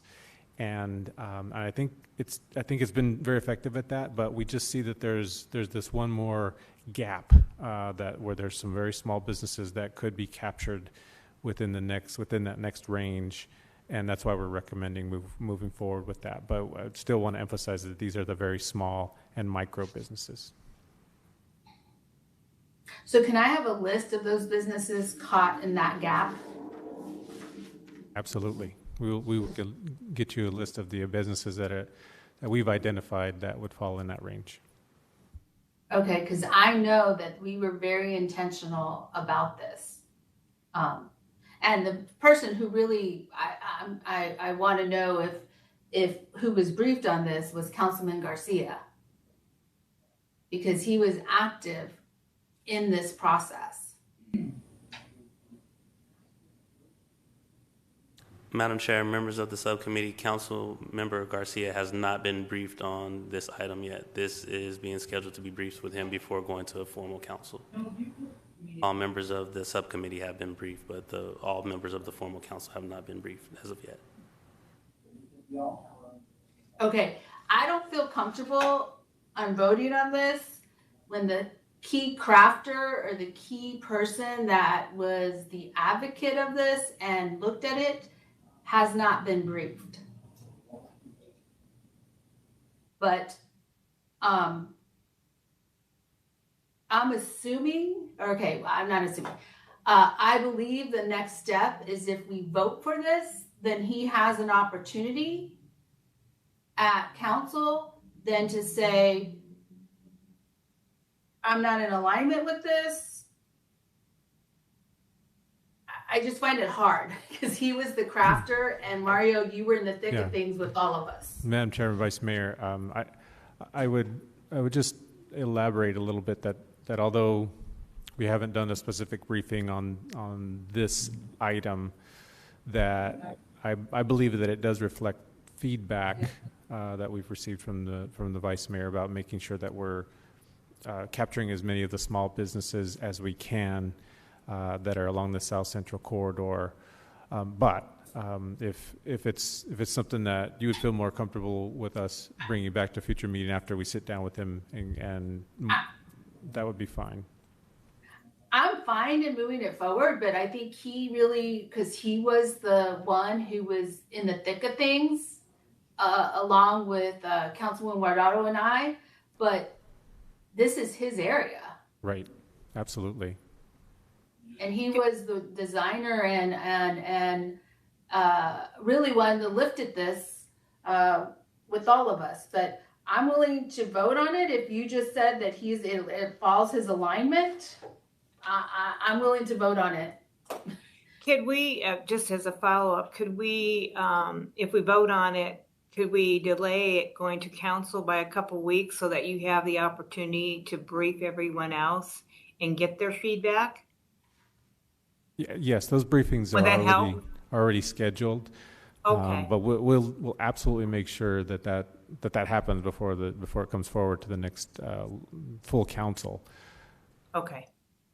Okay, that might help if we have a little additional time, right? Yeah, I just think those, other than Councilwoman O'Brien, I think the two other Councilwoman Anasari and Garcia, who are affected by the lines. Yeah, well, and there is the Northwest Extension, so I'll turn to Councilwoman O'Brien, which runs along 1, 5, and 3. Thank you so much, Chairman. And maybe somebody could provide me a little bit of history on the topic you were just discussing related to the reason for choosing the annual revenue as opposed to profitability. Madam Chair, Councilwoman O'Brien, that method is a standard that we worked with the Community and Economic Development Department to use. That's the kind of the standard criteria that they use, and the way that they do it for identifying a small business or a micro business is it's a combination of that annual gross revenue along with the number of employees. Okay, and do you know how many businesses were turned away because they fell in that $500,000 to $750,000 range? Madam Chair, members of the subcommittee, we do not have that information present, but I can get that information. I think the Vice Mayor also asked for that same information as well. Okay, I apologize. I know she asked for a list, but I just thought you might have the actual number there. And so, correct me if I'm wrong, did it say in the presentation that you've handed out a little over $300,000 to businesses? Yes, we have distributed approximately $318,000 to businesses currently to date. Okay. And the discussion, the previous discussion, and I don't know if this is whomever answers it, this money is intended to help our small businesses continue to stay in business, correct? Along the light rail while they go through construction. But it sounds like you said it's community and economic development. It's their definition was the $500,000 threshold, or is their definition of a small business different? So, Madam Chair, members of the subcommittee, what I think Mario was referring to is just we worked with community economic development to create what our definition of a small and micro business is. One of the things that when going through this program, and the vice mayor and a few other council members were there, there was really an outcry from the businesses of saying we need to have financial assistance to help us offset some of the construction impacts. One of the things that they were looking for was for us to go based on net income, which the way that the program is set up and the way that we traditionally have done things, doing net is something that's too hard to track. Business can really manipulate their numbers when you're going off of a net income versus a gross income. Gross income, you take everything that's been reported, and that goes into, along with staffing levels and other things that Mario mentioned earlier, will identify what is considered to be a small business or a micro business. Okay. And I look forward to getting the list of businesses who fall within this gap. I will say that I think it's important for us to support our businesses. I'd love to learn more, and I guess I'll sit down with Councilman Garcia maybe to understand more some of the things that Vice Mayor Pastor brought up regarding franchises and why you don't want certain businesses to receive the assistance if they're along the light rail and are, have employees and are helping our city. So thank you very much for the presentation and answering my questions. Pardon me, I'm sorry, I was on mute. Councilwoman Guardado. Thank you, Chairwoman. So I guess this is more for you, Mario, not so much Marcus. I mean, I think I would just appreciate, if moving forward as we're bringing items to the agenda, that we try to at least, I get it that Councilmember Garcia is not part of the subcommittee, but I do think that it's important to brief the council members that are directly affected by this as we're moving items forward. I know that last week, there was an item that went on the public safety agenda, that affected District 5. And, there were a ton of changes in there that I was not aware about. And I think now, the same thing might be happening. And both Councilmember Garcia and Councilwoman Ansari are not aware of what's happening. I'm not sure if they're aware about what's happening now. So I think I would appreciate if moving forward, before we bring items to the subcommittees, if we can at least brief the everyone on the subcommittee, but then also the folks, the council members that are directly affecting their districts, right? Because then they're the ones that have to go back to their constituents and say, hey, why did you change the plan, or why is this happening this way? And then I also think that it makes your guys' life a lot easier if we're able to make sure that, the council members are in line with what you guys are proposing on the subcommittees, and then moving forward to a full council agenda. So I would just appreciate that, because now I do feel a little uncomfortable voting on this, given that the council members that are directly affected by this were not briefed on this item.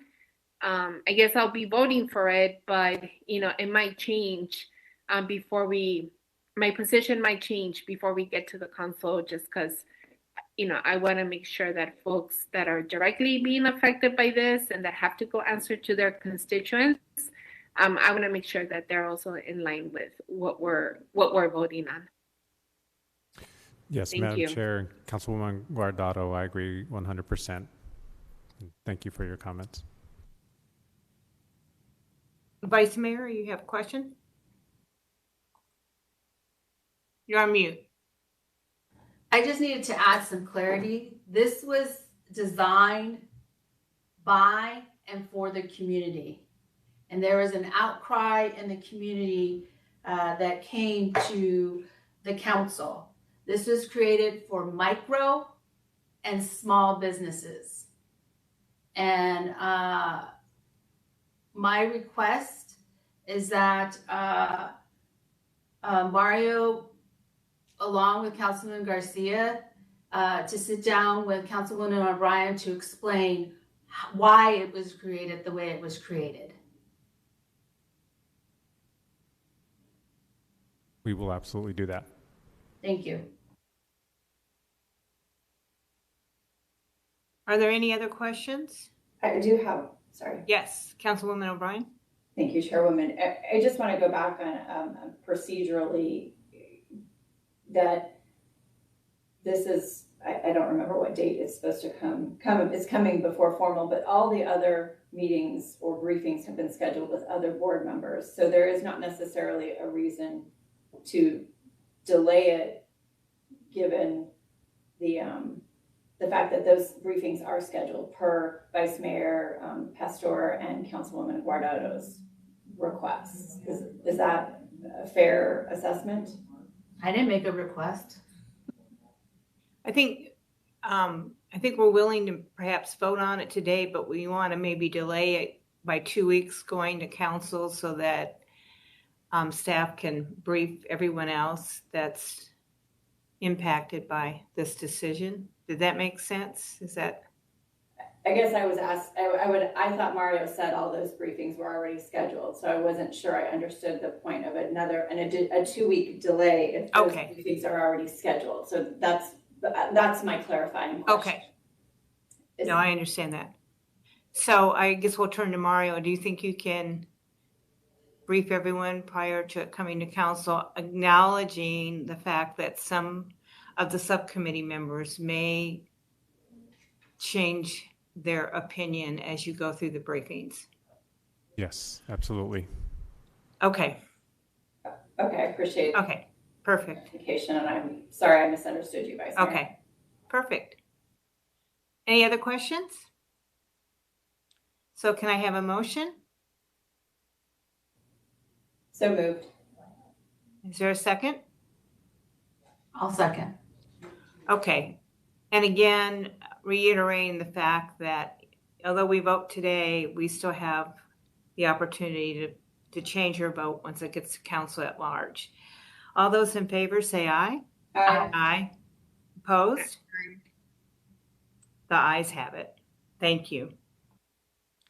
Our next agenda items 11 through 13 all deal with the Human Services campus. So perhaps we can have the presentation together, realizing that we may have to look at each of the petitions separately. And I also want to thank Councilwoman Ansari. I know she's been working diligently on some of these issues already. I think she's gotten ahead of the curve, but we welcome Gina to give us the presentation. Thank you.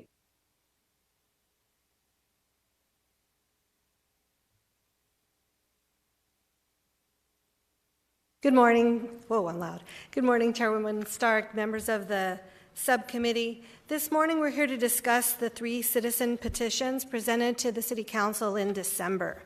And as the Chairwoman, as you mentioned, I'll go through all 3 and without pausing, and then at the end can take questions.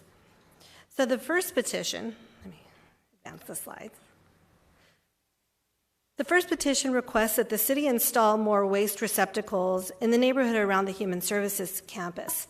Historically, the Public Works Department provided dumpsters in the area only during the holiday season to address sanitation issues. Approximately 6 years ago, the Human Services Department requested an increase in services as a result of a greater need for sanitation services. In response, the Public Works Department began providing year-round solid waste collections. Adjustments have been made to the services and the number of dumpsters provided during that time period in response to changing needs. And I'll go through some of those changes. Over the past year, we have made adjustments. In January 2021, we were providing 4 8-yard bins, which were collected 5 days per week. The photo on the top right of the slide is one of these dumpsters for reference. Starting in July, we increased collections to 6 days per week. And then in November, we increased, 2 additional bins were added for a total of 6 located throughout the area. And I just want to note that in the past, we've increased the number of receptacles for the holiday season and then taken some back after the holiday seasons have ended. In this situation, we have no plans to remove the 2 additional bins that were added in November. Last year, we removed an average of 16.83 tons per month of waste from the area. And finally, we're in the process of purchasing 2 smaller secured trash receptacles, and the picture is on the right, the bottom right of the slide. This one, this is an anticipation or a request we've had to place more receptacles at shorter distances in the area. And so this will be a pilot program in order to test out how well it works. This example is one that items can be placed in but not taken out, and it would be secured and bolted down so that it couldn't be moved.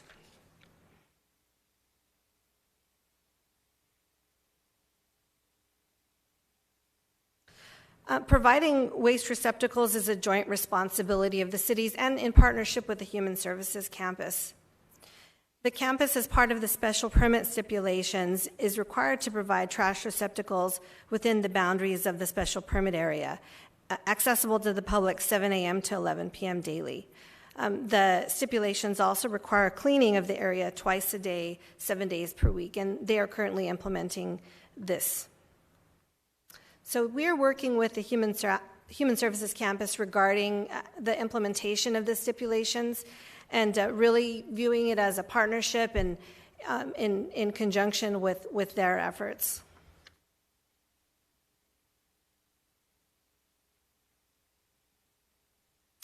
The next petition requests that open restrooms be provided, including at night, in the area surrounding the Human Services Campus for individuals experiencing homelessness. And as Chairwoman, as you mentioned, this is an issue we've been working on with Councilwoman Ansari and also providers at the Human Services Campus over the past few months. We recognize it's an important need. Public restrooms are open to the public and for use by individuals experiencing homelessness around the Human Services Campus at the Brian Garcia Welcome Center. The Welcome Center is the entry point for individuals experiencing homelessness and seeking help. It's now open 24 hours a day, 7 days a week. This is a change that began in December of 2021. The restrooms were previously available until 11 p.m.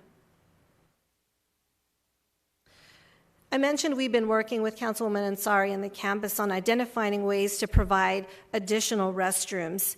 So at this point, we're looking at the sprung structure at the Human Services Campus for the addition of additional restrooms.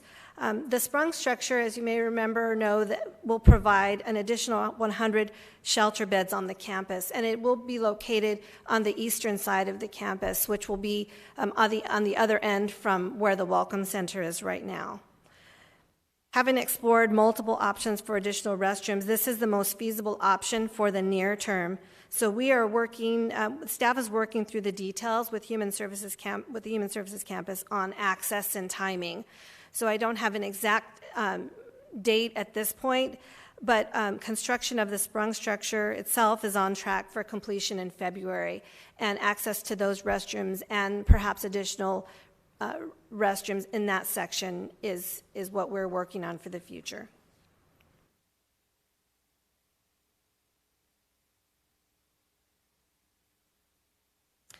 The next petition requests that the City Council halt and restructure the weekly street cleanups around the Human Services Campus.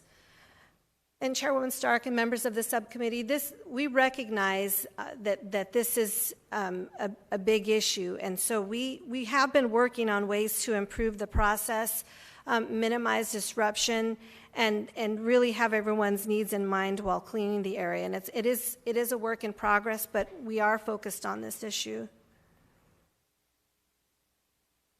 The purpose of the cleanups are to maintain a safe and healthy environment for those who are living unsheltered around the campus, and also for the surrounding residents and businesses and property owners. Cleaning of the street, sidewalk, and right-of-way occurs Monday, Wednesday, and Friday in the areas of Madison Street from 9th to 12th Avenues and Jackson Street from 9th to 11th Avenues. The cleaning itself begins at 8 a.m. Notifications begin at 6 a.m. for people to move their belongings so that cleaning can occur. City crews and contractors remove trash and waste from these areas. The police department provides security and traffic control in the area. And this is truly a safety issue. There's large equipment that is brought through the area, and the cleaning crews come through and remove the waste and ensure just a safe environment for everybody. It's really for the safety of all that's involved.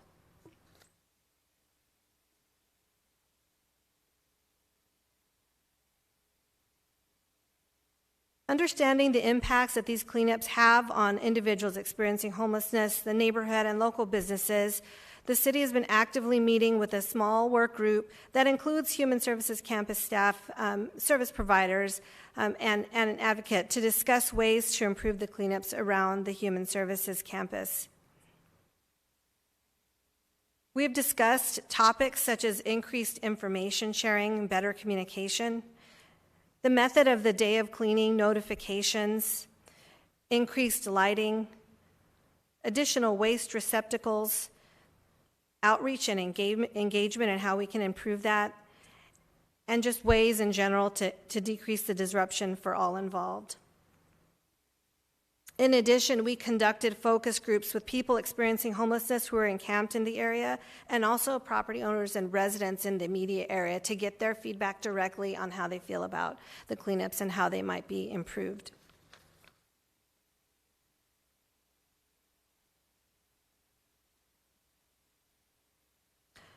So the city is piloting the following changes that I'll discuss, some of which are a result of our discussions, and others have been planned and are now able to be implemented. The first is the day of cleanup notifications. These were occurring at 5 a.m., and this was changed to 6 a.m. And I want to mention that the reason that they occur in the mornings, that the cleanups occur in the mornings, are for a few reasons. First is for those who are encamped in the area, they're more likely to be there with their belongings, and that we can provide notification to them. And the other reason is related to access to the area for businesses, so that we can get it done in the morning, and then the rest of the day is better off for everyone concerned. Chairwoman. Go ahead, Vice Mayor. It says day of cleanup notifications move from 5 a.m. to 6 a.m. When do you notify them that you're going to do that? Is it the day of? Because it says day of. Yes, on Mondays, Wednesdays, and Fridays, we're referring to in the morning. So when we're letting people know that we're asking them to move their belongings. And so on every Monday, Wednesday, and Friday, those notifications occur in the morning. So I'm just visualizing this, which I think I know the answer, but I am there.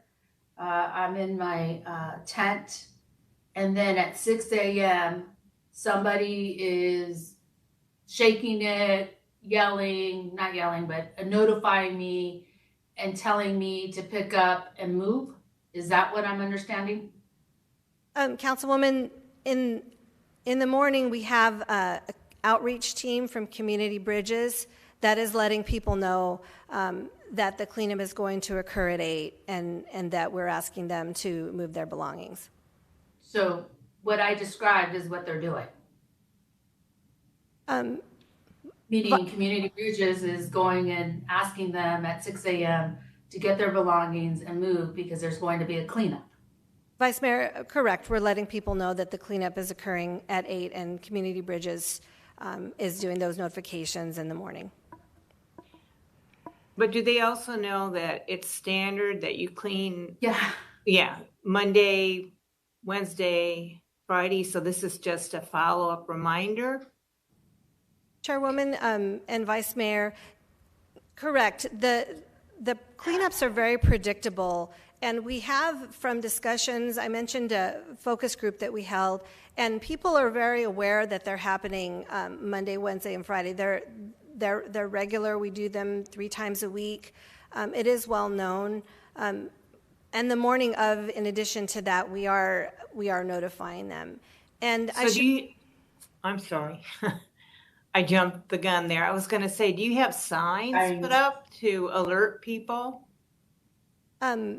Chairwoman, Vice Mayor, members of the subcommittee, at this point, we don't have any signs. We had discussions concerning possibly putting signs up and had been working with the streets department. At this point, we do not have any signs in the area. That is something we are absolutely considering.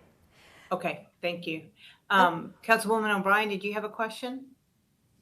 You actually asked my question about the signage, and while I wish the signs were already there, I look forward to hearing about when there are signs placed so that that notification is there for you, even or somebody when they're new to the area. Thank you, Chairwoman. And yes, Vice Mayor.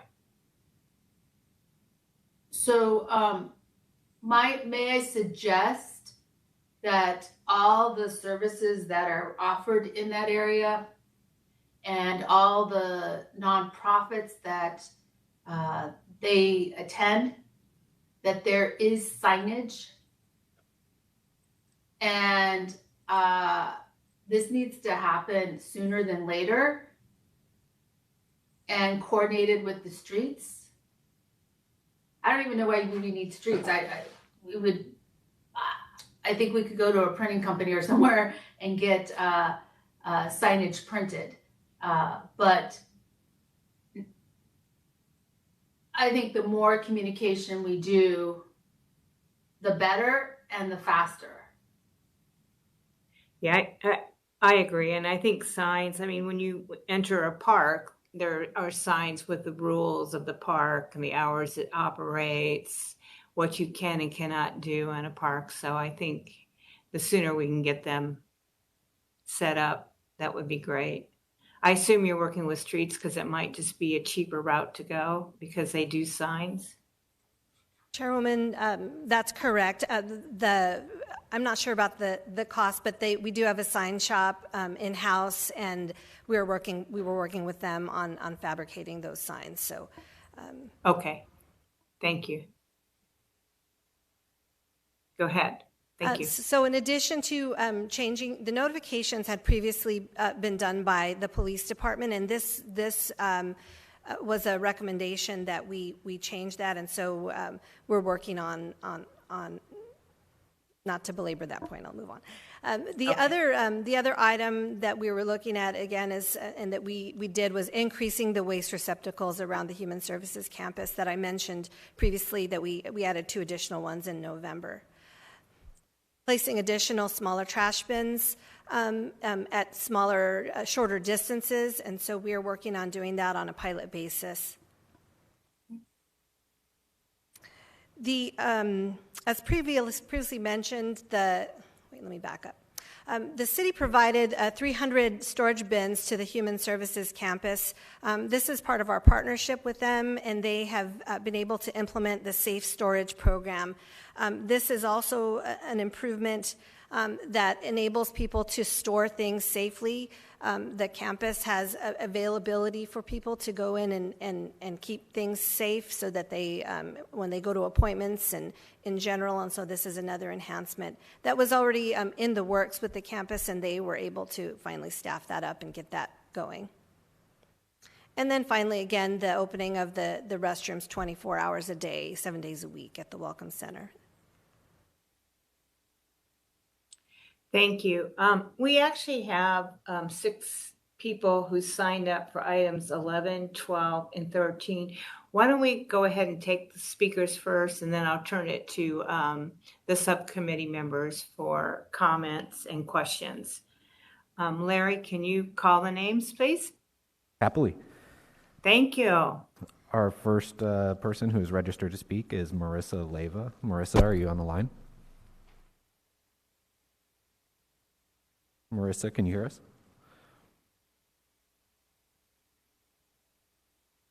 We're told that it appears that you are on mute, Marissa. All right, can you hear me? Yes, now we can. You may proceed. All right, thanks. Yeah, so I've been looking into this a lot. I saw that you guys, I know that the increase in sweeps to 3 times a week has had a huge negative impact on the people around the zone. And it's really frustrating to hear people say, you know, oh yeah, we let them know a few hours early. Like they know the schedule. That's not the point. The point is that when people are required to spend multiple hours of their day 3 times a week moving everything that they own, that's a barrier to employment. There was somebody who was in the hospital last week who was at risk of losing all of their belongings. And what about people who are disabled? What about people who can't physically move all of their heavy stuff? The solution to this isn't to increase the sweeps. It's not more trash cans. It's solving the actual problems on why people are out there in the first place. Access to bathrooms is such a ridiculous thing to have to submit a citizen's petition about. Like, come on. That's all I have to say. This whole discussion is absolutely ridiculous, but you guys are just going to keep throwing money at it and nothing's going to change. So thanks a lot. Thank you. Our next speaker is Brandon Valentin. Brandon, are you on the line? It appears Brandon is not on the line. Yeah, I'm here. I'm here. Can you hear me? We can hear you. You may proceed. Yeah, building off of what Marissa said, it's absolutely ridiculous that it comes to a citizen's petition for bathrooms and trash cans or trash receptacles at least. Again, handicapped people, you're taking several hours out of people's day that they can't work. If they're, 6 a.m., you're coming, what if they have to work in the morning? What if they work overnight? And the fact that I don't even know where to begin because this is so aggravating that you guys need a citizen's petition to even consider a freaking pilot for people to have basic human needs. I've talked to a lot of people down there. They want trash cans. Give them dumpsters. They'll throw their own stuff away. They don't want to live in filth either. They need access to public bathroom. What if you didn't have access to a bathroom after 11 p.m.? What would you do? And then on top of that, there's COVID in Arizona that's running rampant. And it's disgusting that you guys have to even consider a citizen's petition for this. That's all I got.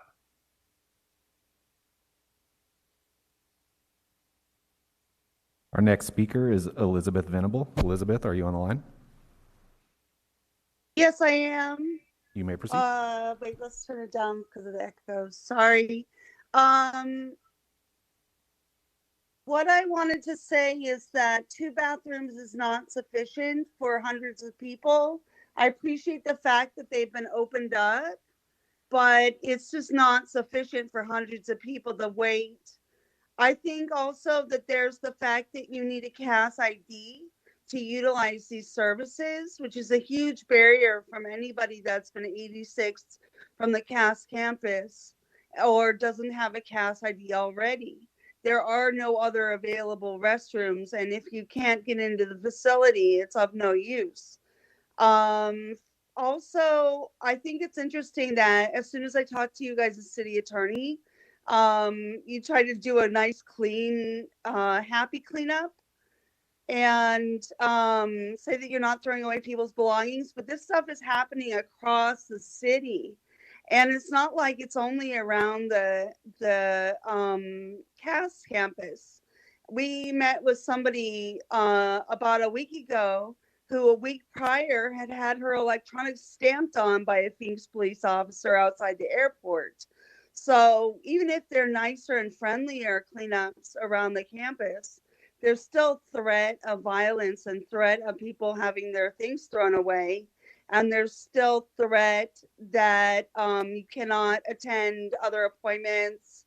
You can't step away to get food. You can't step away to go to the bathroom. All of these things are required under Martin v. Boise and Levon v. City of Los Angeles and Garcia v. City of Los Angeles. And furthermore, it's nice that you have storage bins, but number one, I would hope that they weren't all reserved for people in the CAS campus. But also, number two, they wouldn't be accessible by anybody without a CAS without a CAS ID. And then number three, you need to be storing these belongings. Any belongings you take from any person, you need to be storing them for 90 days under Levon v. City of Los Angeles. And I have seen many people who are working on holding this process accountable have seen many people's homes thrown away, just irregardless of the value to the person. And so I think it's really important to consider the Fourth Amendment rights of people who are involved in these sweeps and the threat of violence, regardless of if it's only if you went to a job application visit.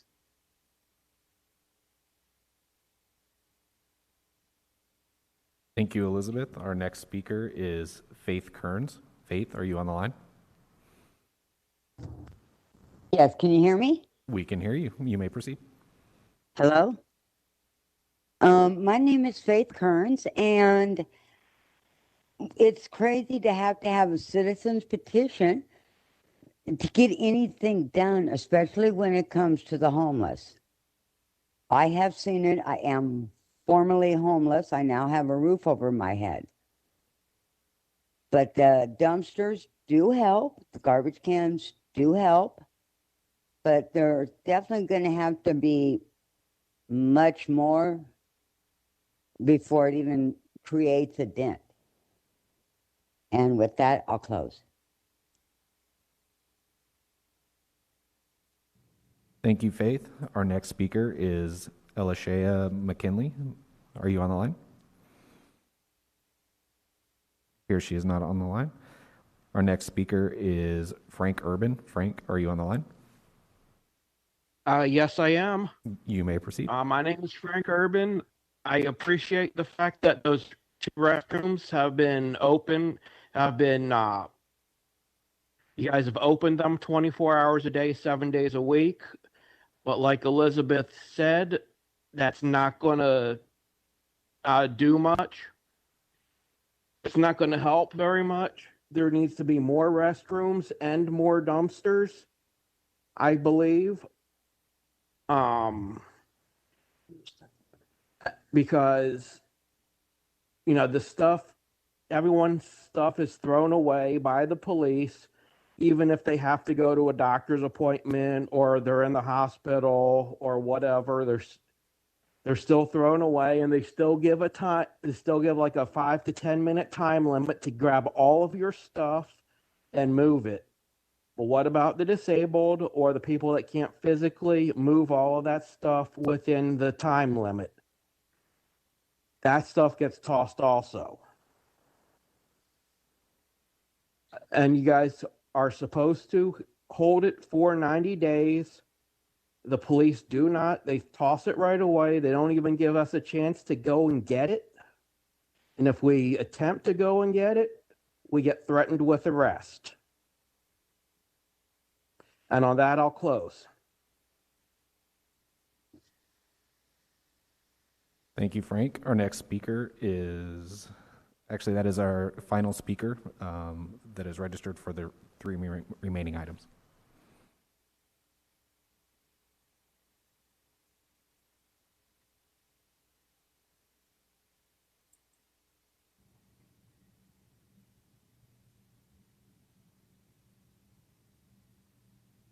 Madam Chair?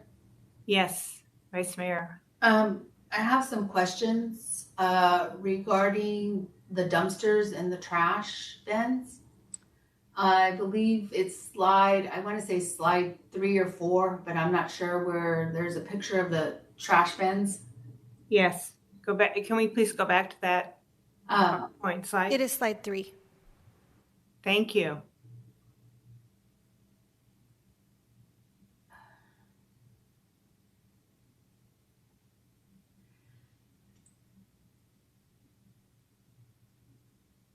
So in total bins, is it four or is it 6?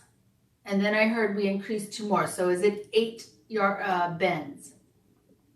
Vice Mayor, it is six 8-yard bins. So it's 6 total. Okay. It was 4 in July, and we increased it by 2, which we're planning on continuing. Okay. And is it the green bin that is out there? Correct. Is it possible to get one of the larger bins that we use when we do cleanups? Vice Mayor, that would be something we can definitely look into. I don't know if there's a specific reason that size was chosen, but we can get with the Public Works Department and determine if it makes sense to do a larger bin and let you know what we come up with. Okay, because if we cannot get a larger bin, and I don't know for what reason, I mean, I would assume it might be a safety thing, then I would like to see the double of the bins, because more bins are needed. And is it, we're only doing 6 because of cost, or where did this number come from? Vice With Mayor, the amount of trash we're picking up. Vice Mayor, some of it has to do with the locations available to place them, but it's definitely something we could look into. I don't know if adding more, if it would be more. I don't know that it's a cost issue. I'd have to go back and find out the history, but we are definitely willing to look and see if a larger dumpster would be available and make the switch. Okay. And what would the timeline be? Would it be we could come back with an answer within a month to come back to the committee and say this is what we're doing?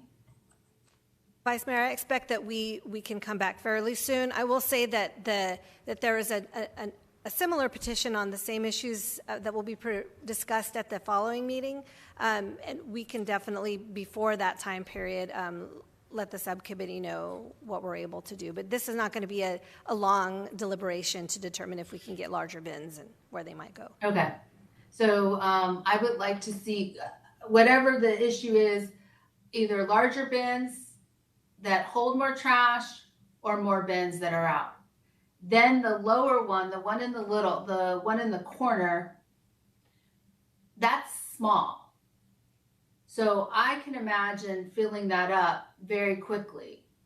On all the bins, since we're picking up 16 tons, how many pickups do we have per week? Correct. Vice Mayor, Chairwoman, members of the subcommittee, this is the reason that we're planning on doing a pilot project, and this would be in partnership with the Human Services Campus. We're working with them. They are doing 2 cleanups a day, and so we're working with them to test out them servicing these smaller bins and placing the trash actually in the dumpsters, but they would be responsible for doing that, and that's a partnership we're working through with them.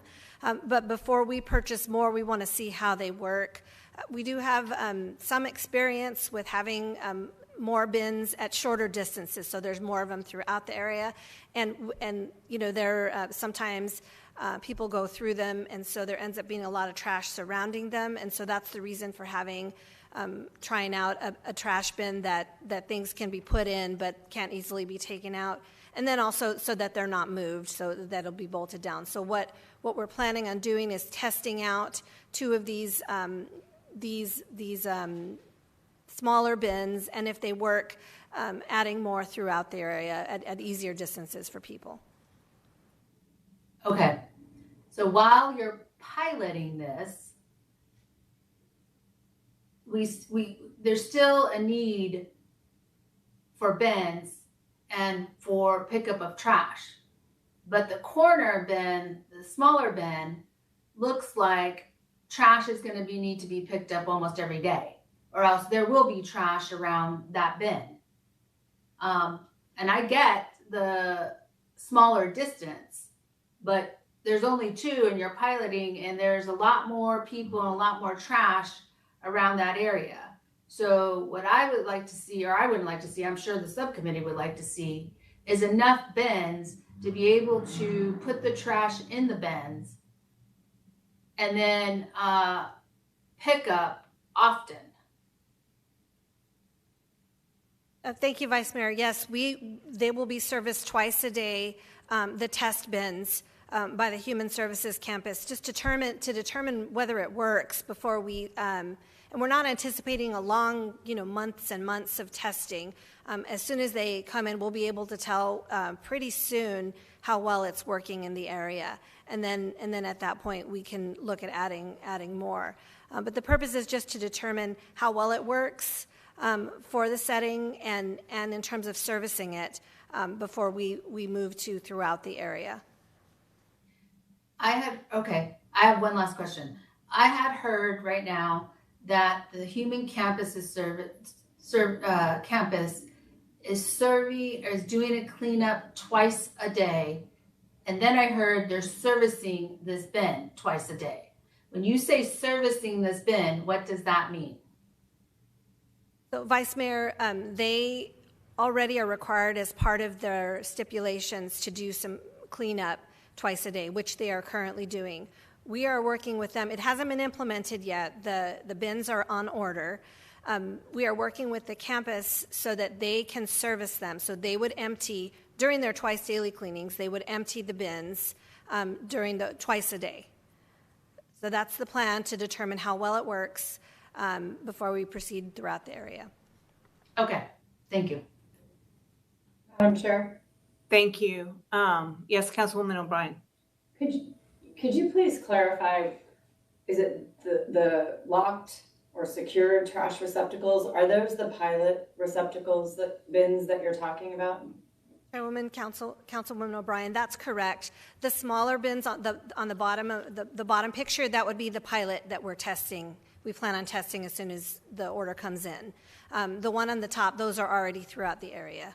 The 6. And do you know what the difference is and how much those can hold? How much trash? I would have to defer to Public Works.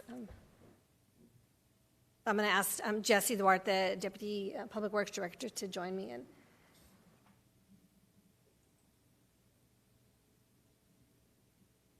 in. Chairwoman Stark, Councilmember O'Brien, those containers, the one that we're planning to pilot, those are probably about 90 gallons worth of garbage. The larger ones that you see, the green ones, those are 6 yards worth of garbage, so it's quite a bit more on the 6 yards. Actually, I'm sorry, those are 8-yard containers. So could you do the math for me? How many pilot bins would I need to equal the ones we currently have? Councilmember O'Brien, you're talking about the smaller ones compared to the 8-yard ones that we have there? Yes, sir. You're going to probably need about anywhere from 4 to 6 of those to compare to one of the large containers. Okay, and does someone know what a person would have to do to lose their CAS ID or to be kicked out of CAS? And if you don't, that's fine. I'll get the information. Chairwoman Stark, Councilman O'Brien, you're asking what you would have to, what someone would have to do in order to be trespassed off of the Human Services Campus? Is that the question? Yes. And that's something that we would need to get more information on. My understanding is that is a last resort and that it relates to really, really safety issues. But that is something we can get you further information. I did want to clarify a statement from earlier that a campus ID is not required to use the restrooms at the Welcome Center. That is, they're not required for those restrooms, just for clarification. Okay. Okay. Thank you very much, Chairwoman. Can I ask a question with regards to notification? One of the speakers did bring up a good point about people that are disabled. It's probably a lot more difficult for them to pick up and move their belongings. what do we do to assist people that are disabled or elderly? Chairwoman, that's a very good question. As the people are being notified, if they are not able to move, we work around them. And so this is something that happens. And in fact, there was a gentleman who, I believe he was in the hospital, and the crews were already aware of that, and we were had already planned on working around that. So what we'll do is just on a case-by-case basis if someone's injured, or if they're disabled and they're not able to move, we will work around them. The crews will work around them. Thank you. And then one other follow-up. I know in Denver, Colorado, they actually have a service. It's portable restrooms. They actually travel around the city helping with people experiencing homelessness, encampments. Have we ever looked at something like that as a supplement? Chairwoman Stark, we are looking at all the options. Okay. In terms of a bathroom trailer, that is something we looked into as well with the partners. So it's something that's still on the table right now. We do have plans to have additional bathrooms available through the sprung structure, but we will continue to look at all options. And if we did something portable, could we use ARPA funds to help pay for it? Chairwoman Stark. Or do you need to look into that? Chairwoman Stark, I believe we can, and that we are utilizing some of the ARPA funds that we have available for that purpose. And I will say that it is, we do have to look at where it would go, security, just because having the bathrooms just open and out, it's not something we could just kind of put on the street. There's a lot of things involved in it. I understand. So for that reason, we are looking at all options, and ARPA funds would be potentially of use. Thank you. I appreciate that. Did you have another question, Vice Mayor? Yeah, I just want to know the timeline. So okay. If they could provide us the timeline of all the different items that we have spoken about, trash bins, notification of cleanup. You just mentioned something. Investigating portable, all of the things that we have spoken of. I would like to have a timeline, or I would like it before our next meeting, but could be provided at our next meeting, because I'm hoping all this stuff moves within a month. And hopefully that can be done, because I believe next month we do have another petition that deals with the Human Services Campus, and so maybe we can wrap all of this together. Chairwoman, I do, Public Works would like to clarify something, but before that, I will say that that these are complex issues, and we are working through them as quickly as we possibly can. So will everything be resolved in a month? We will do our very best. I've already said in terms of the restrooms, the additional restrooms, will be completed in the month of February. And so working out those logistics will be, so it would be no earlier than February, and possibly to work out the logistics of the restrooms a little bit after that. But we can get you specific timelines on all of those items and what we're projecting. And then Jesse, if you'd like. Chairwoman Stark, council members. One thing I just want to make sure on these 6 8-yard containers that we have around the Human Services Campus, we pick them up 6 days a week, and they are never overloaded. We've never seen any overload issue or any problems with that. And then to Councilmember or Vice Mayor Pastor, you asked about a larger container earlier. You're talking more likely the roll-off boxes that you're insinuating to utilize those. Those we could not utilize in that area based on the safety aspect. They are a lot larger. They take up a lot more room. They'd be on the street, so we would not be able to use those in that area. Go ahead, Vice Mayor. Could you add another bin next to it? We could add another 8-yard bin next to those one as well. And we can look at work with our PD in that area as well to identify strategic other locations where we could set additional containers. Okay, because what we are trying to do is come up with solutions to complex problems. And some of these, the conversation we're having, I believe, can happen.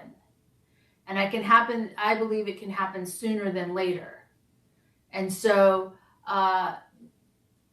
these are people's lives. These are people that they're humans.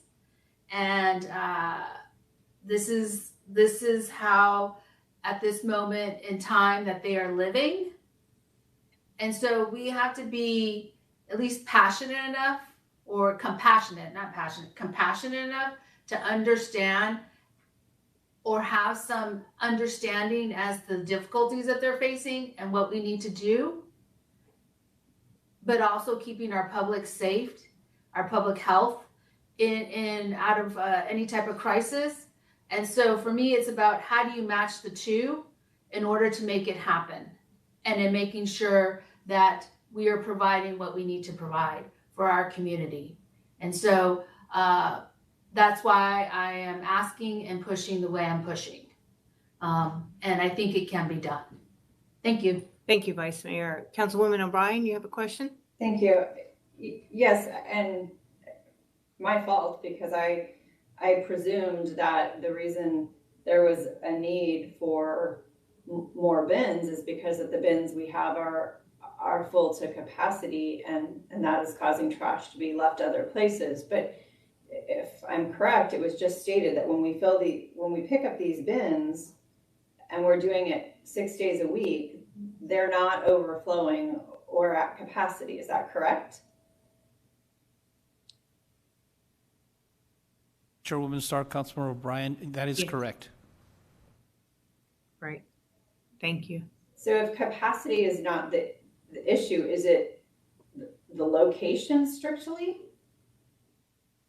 The capacity currently right now is an issue. It's more the distance of where the containers are located, where people need to walk to where they're at. So how far apart are they? Might I have to walk to one?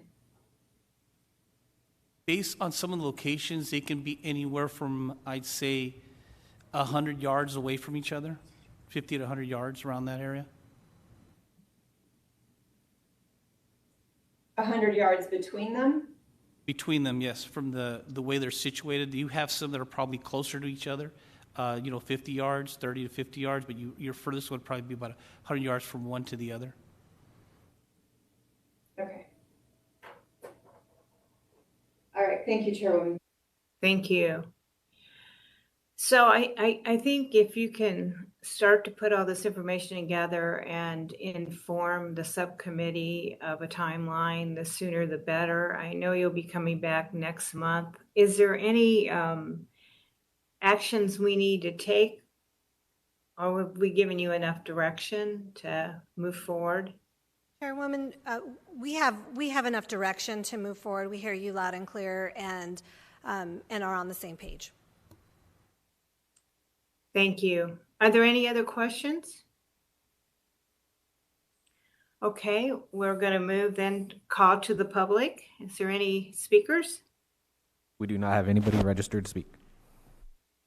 And future agenda items, I already have noted some follow-up on our program regarding assistance, financial assistance to small businesses along light rail. Are there any other requests? All right, then the meeting is adjourned. Have a great day. Thank you.